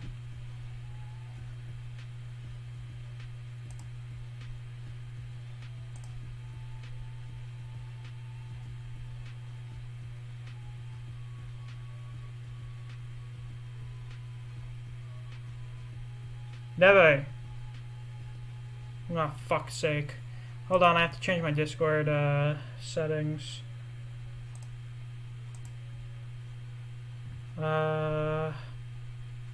Voice and video, input device. Oh wait, no. Default. Output. Speak. Say something. It's still fucking RT. I'm gonna kill myself.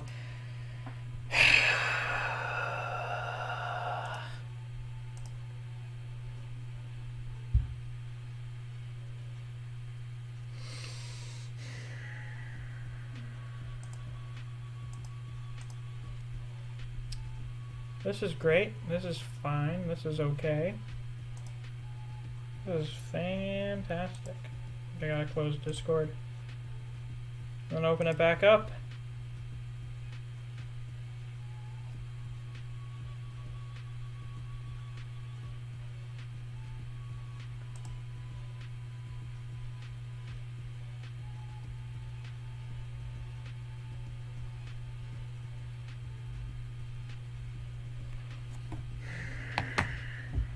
It's not fucking loading.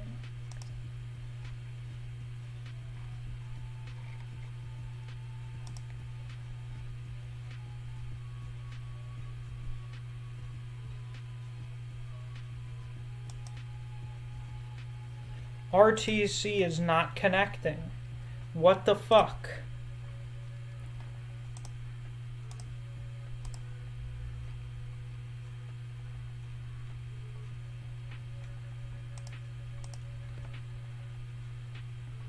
For input and output devices. Yeah, but it's also saying that RTC is not connecting. So is that something to do with it? Because I already...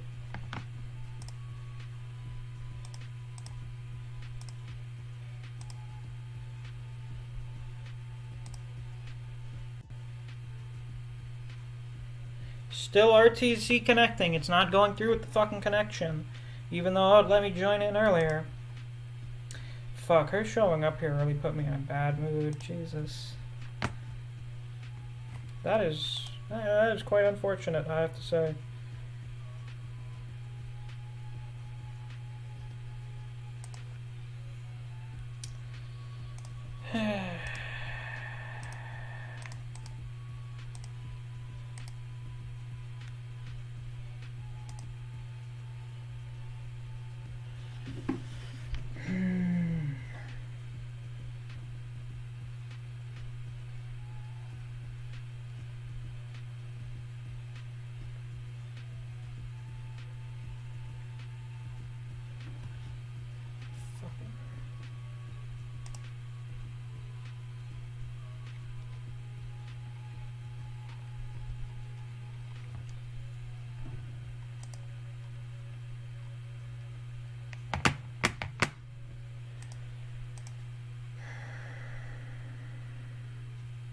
I suppose I could restart Discord.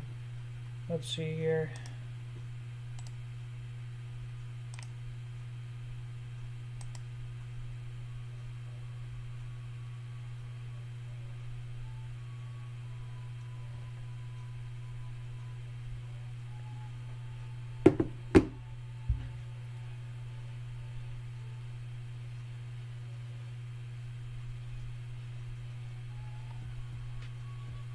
I wonder if Discord's gonna like getting restarted while I'm streaming.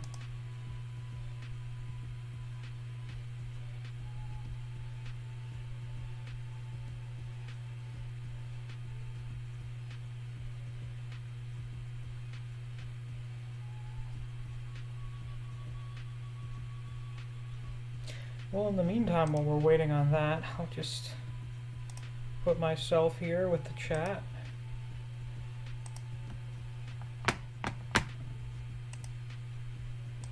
It's just starting. Oh! Oh! Oh shit! Holy fuck. Oh my god.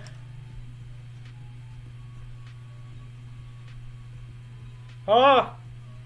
Oh, Oh fuck it. My Oh God. fuck it finally worked. is miscellaneous club? I'm so fucking aggravated now. It's not funny. Oh my Yeah, I god. can imagine. Dude, her showing up was not good.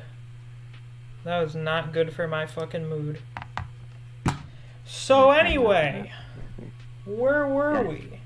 Gilme is like explicitly the strongest demon slayer. Like they say he is. So that's an easy one. We just have to get that one out of the way. So Giyu is the first pillar we meet. He is definitely one of the stronger pillars, but it's kind of hard to determine like where he ranks exactly amongst them. it's probably a good idea to try and compare him to Rengoku, since both of them fought against Akaza. I would say Giyu did about as well, maybe slightly worse, because it seems like he got beaten faster than Rengoku did. But in addition to that, Giyu got a Demon Slayer mark, whereas Rengoku never got the chance to do that. So, like, basically, Giyu had to get a power-up to get beaten by Akaza, while Rengoku didn't. Yeah, that does sound like you're saying Giyu is stronger. Not Giyu, fuck. Rengoku. Yeah, is stronger. Rengoku. Because then it seems like maybe if Rengoku did get his Demon Slayer mark, he would have been able to straight-up beat Akaza. Well, you probably would have. I would not put it past him.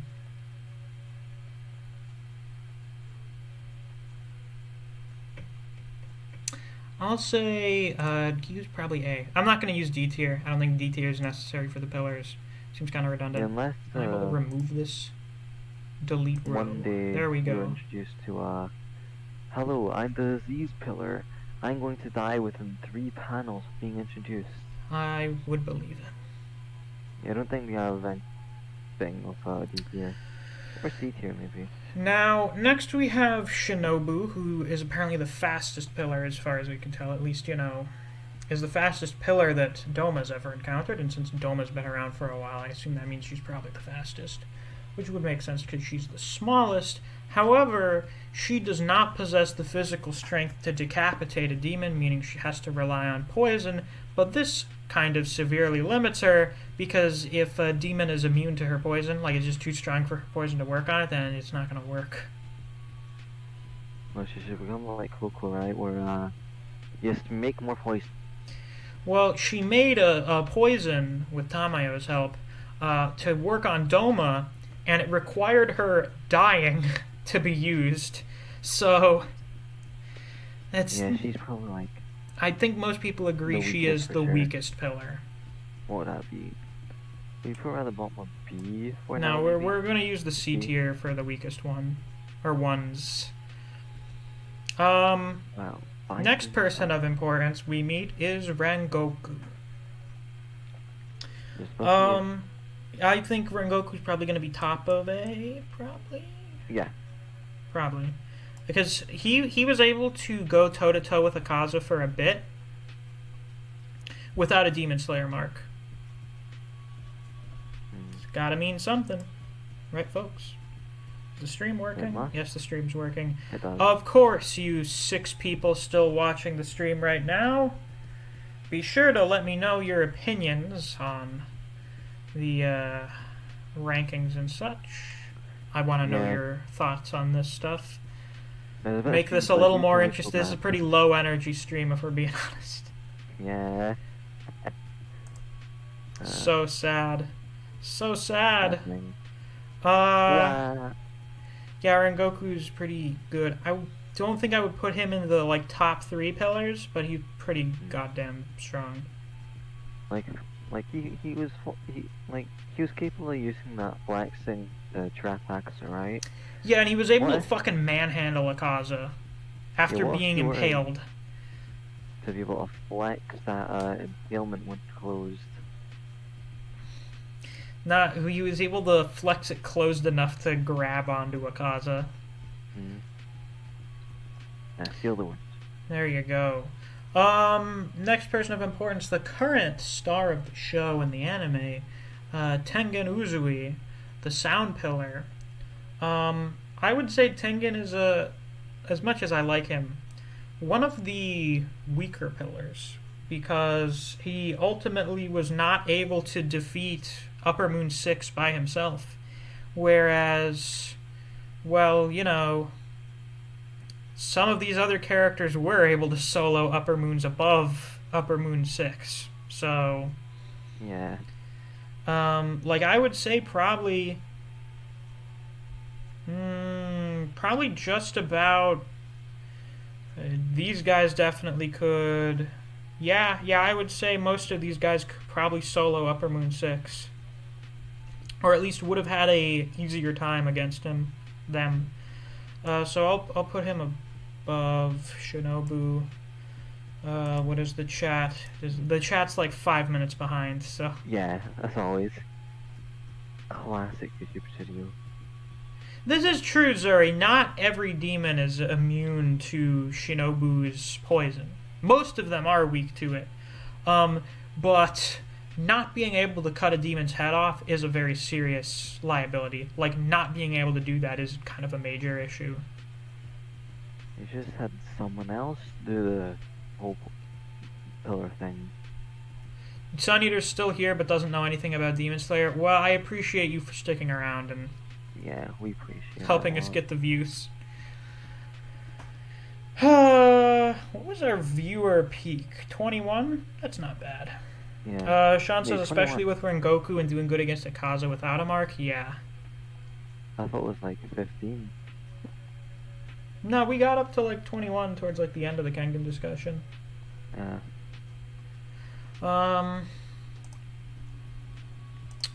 Okay, so next person of importance we meet is Mitsuri, the love pillar.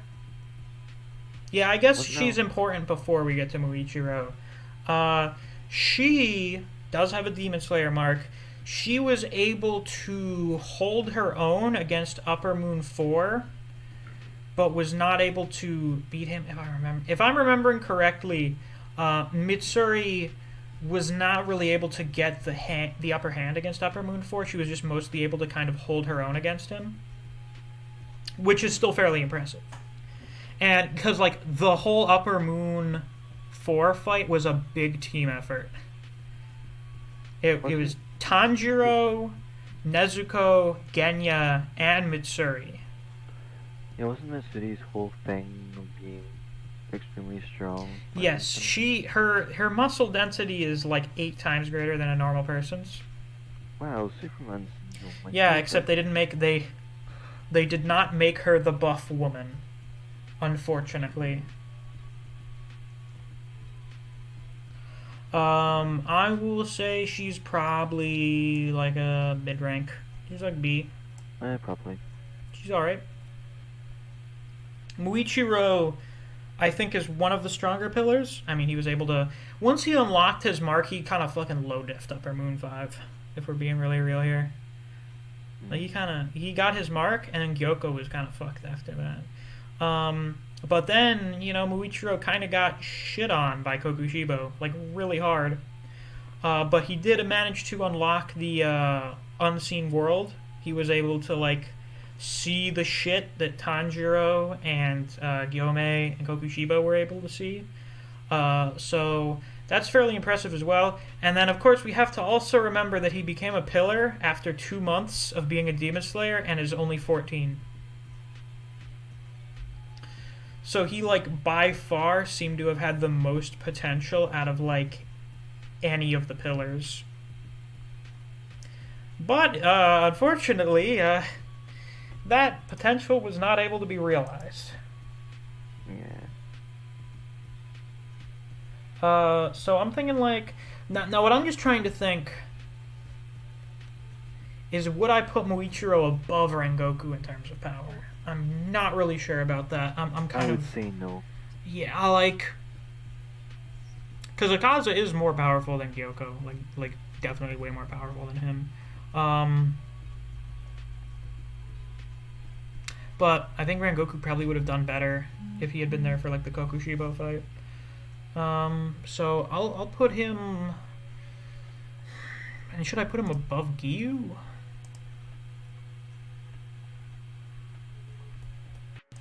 I think I will. I don't know. We'll see what the chat has to say. In the meantime, Sean agrees with the rankings so far. No, this is, I believe, the win guy is either B or A. Or, you know, Koji says B or A. No, I think Sanemi is kind of up there a little bit. Sean said, especially with Rengoku and doing good against Akaza without a mark. Yeah. Zori says Uzui's F for flamboyancy.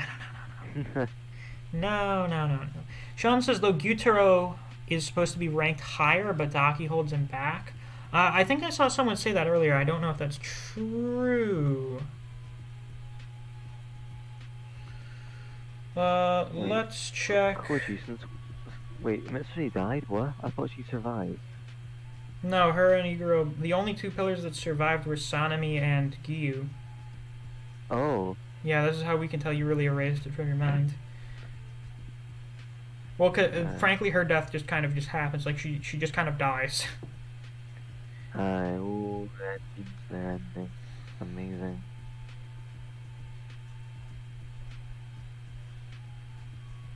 Great stuff. Great stuff. Well, yeah, that part was kind of shit. I don't mind the final chapter, because it's basically everyone gets a happy ending in another life. Inherited will or whatever, I don't know.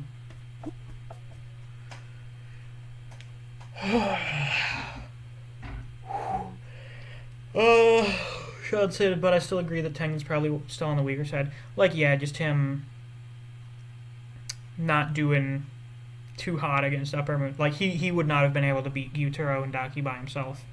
Wow, the bots are creating more complex fake comments. Yeah, that was a new one. That was new. Now. Holy shit. And they're analyzing my speech patterns. Oh dear. Sanemi. I think Sanemi is probably like top 3 pillars. Because he is able to hold off Kokushibo by himself for a time. And Muichiro was not able to fucking do that. With Kokushibo, that is still one of the biggest fucking flexes in the series, where Muichiro is like trying to like give his all against Kokushibo, and Kokushibo is like, oh, I suppose I should unsheath my sword. It would be rude of me not to. And then just instantly cuts Muichiro's hand off. It would be rude of me not to unsheath my sword. That's so fucking ridiculous.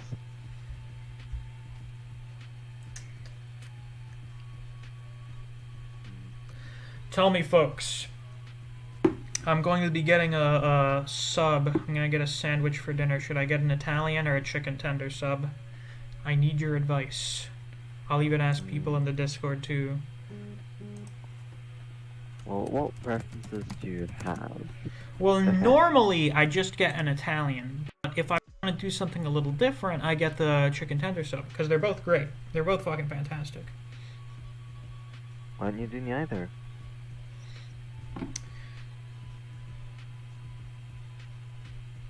No, switch up even more. Ooh, who knows? Well, the last time I tried something new, it was now it was a pre-made public sub, and those things usually sit out there for a couple fucking days. So, I got the roast beef sandwich, and the texture of the meat felt kind of weird in my mouth. Like when you chew it up, it felt fucking strange. And it left a weird feeling in my stomach, so I'm probably not going to be trying any new sandwiches there for a while. I just did tell you, man. Anyway, Sanemi being able to fight Kokushibo for a bit, and then also kind of put him on the back foot just for a little bit because of his special blood. Very fucking impressive. Very impressive. He's able to... He got, like... deep fucking lacerations from getting hit by Kokushibo, and in order to stop his internal organs from spilling out, he just flexed. Oh, flexing.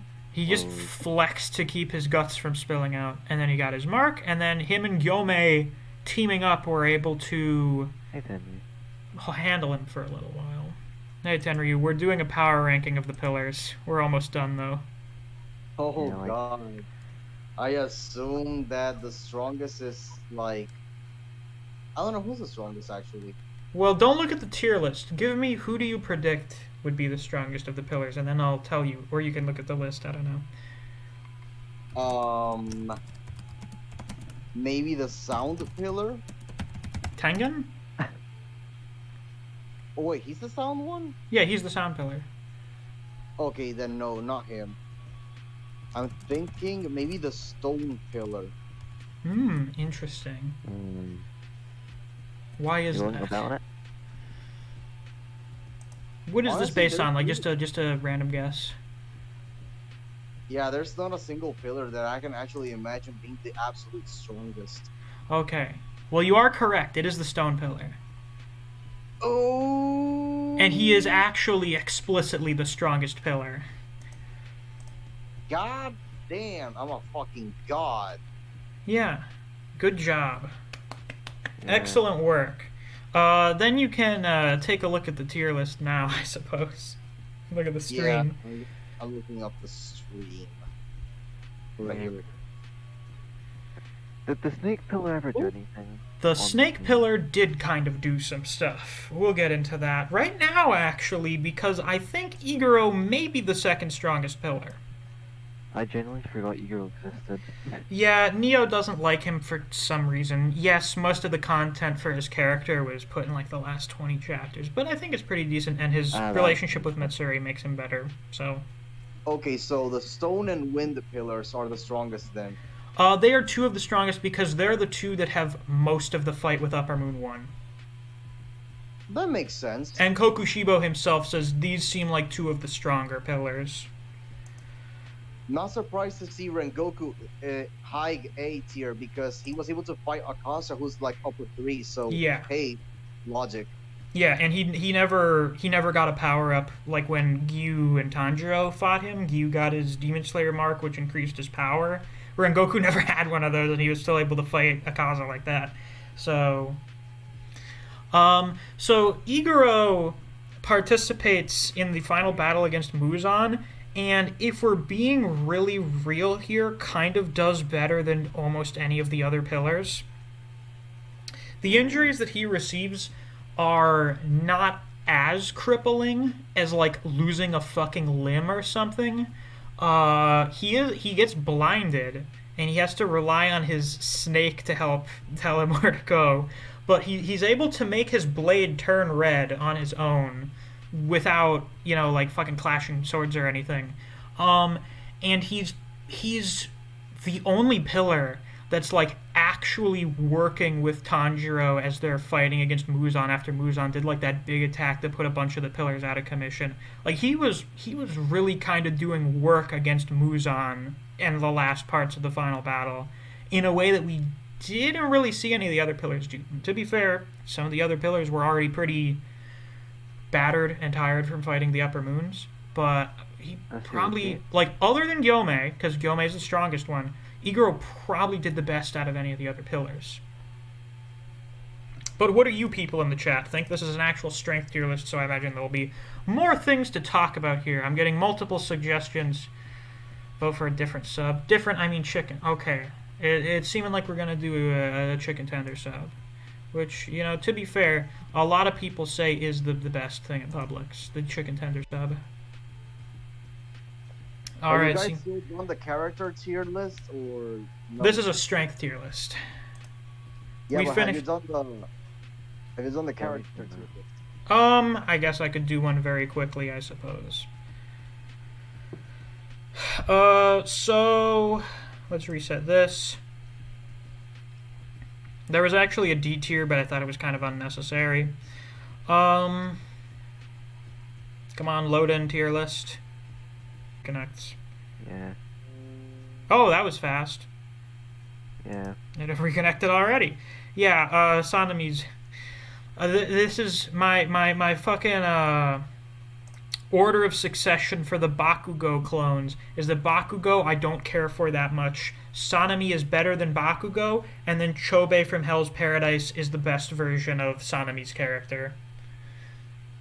And that he's also the guy that looks like fucking Bakugo and has facial scars and is someone's older brother and is kind of an asshole, but he's a way better older brother than Sanami is.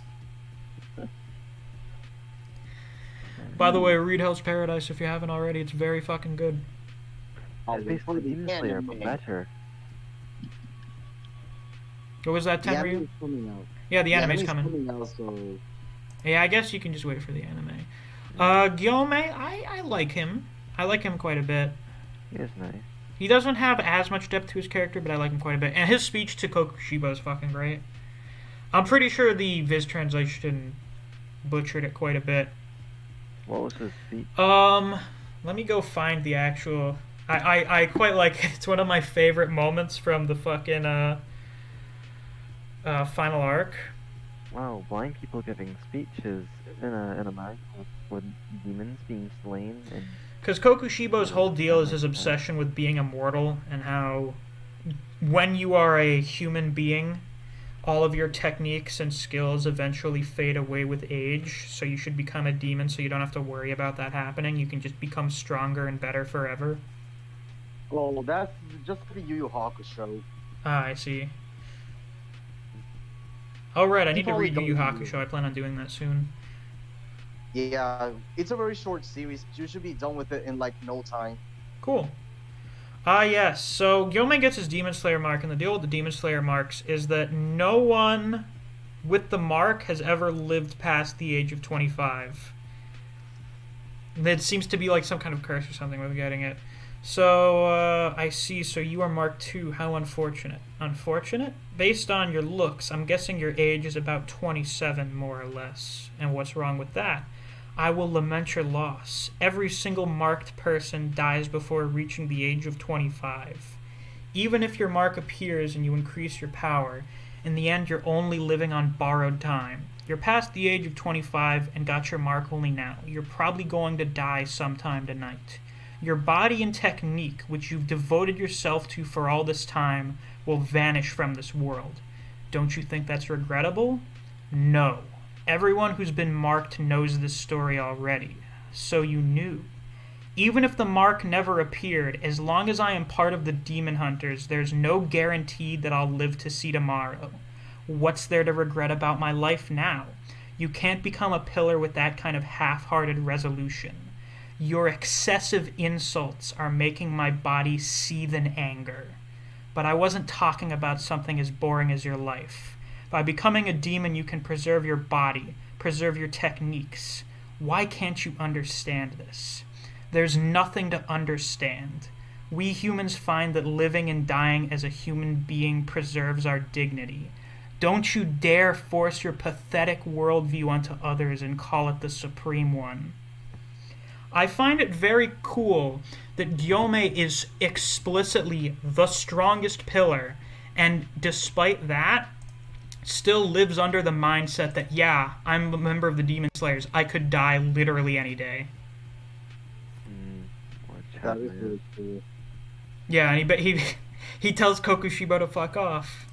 He tells, like, the strongest demon he has ever encountered I guess he encountered Muzan before this, but, you know, the strongest demon he's ever had, like, a real fight against is like, fuck off. You're full of shit. That's really cool. I think that was what made me like Gyomei as much as I do.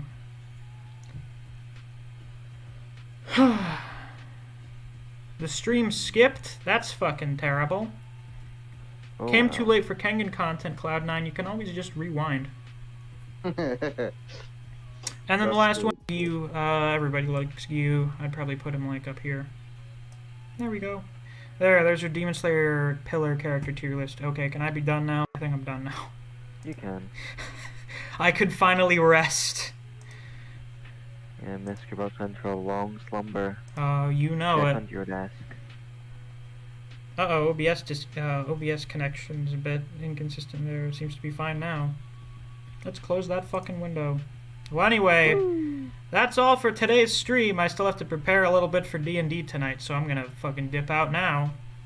Yeah, bye-bye. Thank you all for joining, both in VC No problem. and watching in the chat. I appreciate it. There will probably be a Kengan review out tomorrow, because I really don't have time to do it today. So, until then, I'll see you guys around. Until next time, bye-bye. Bye. Uh, Not anywhere.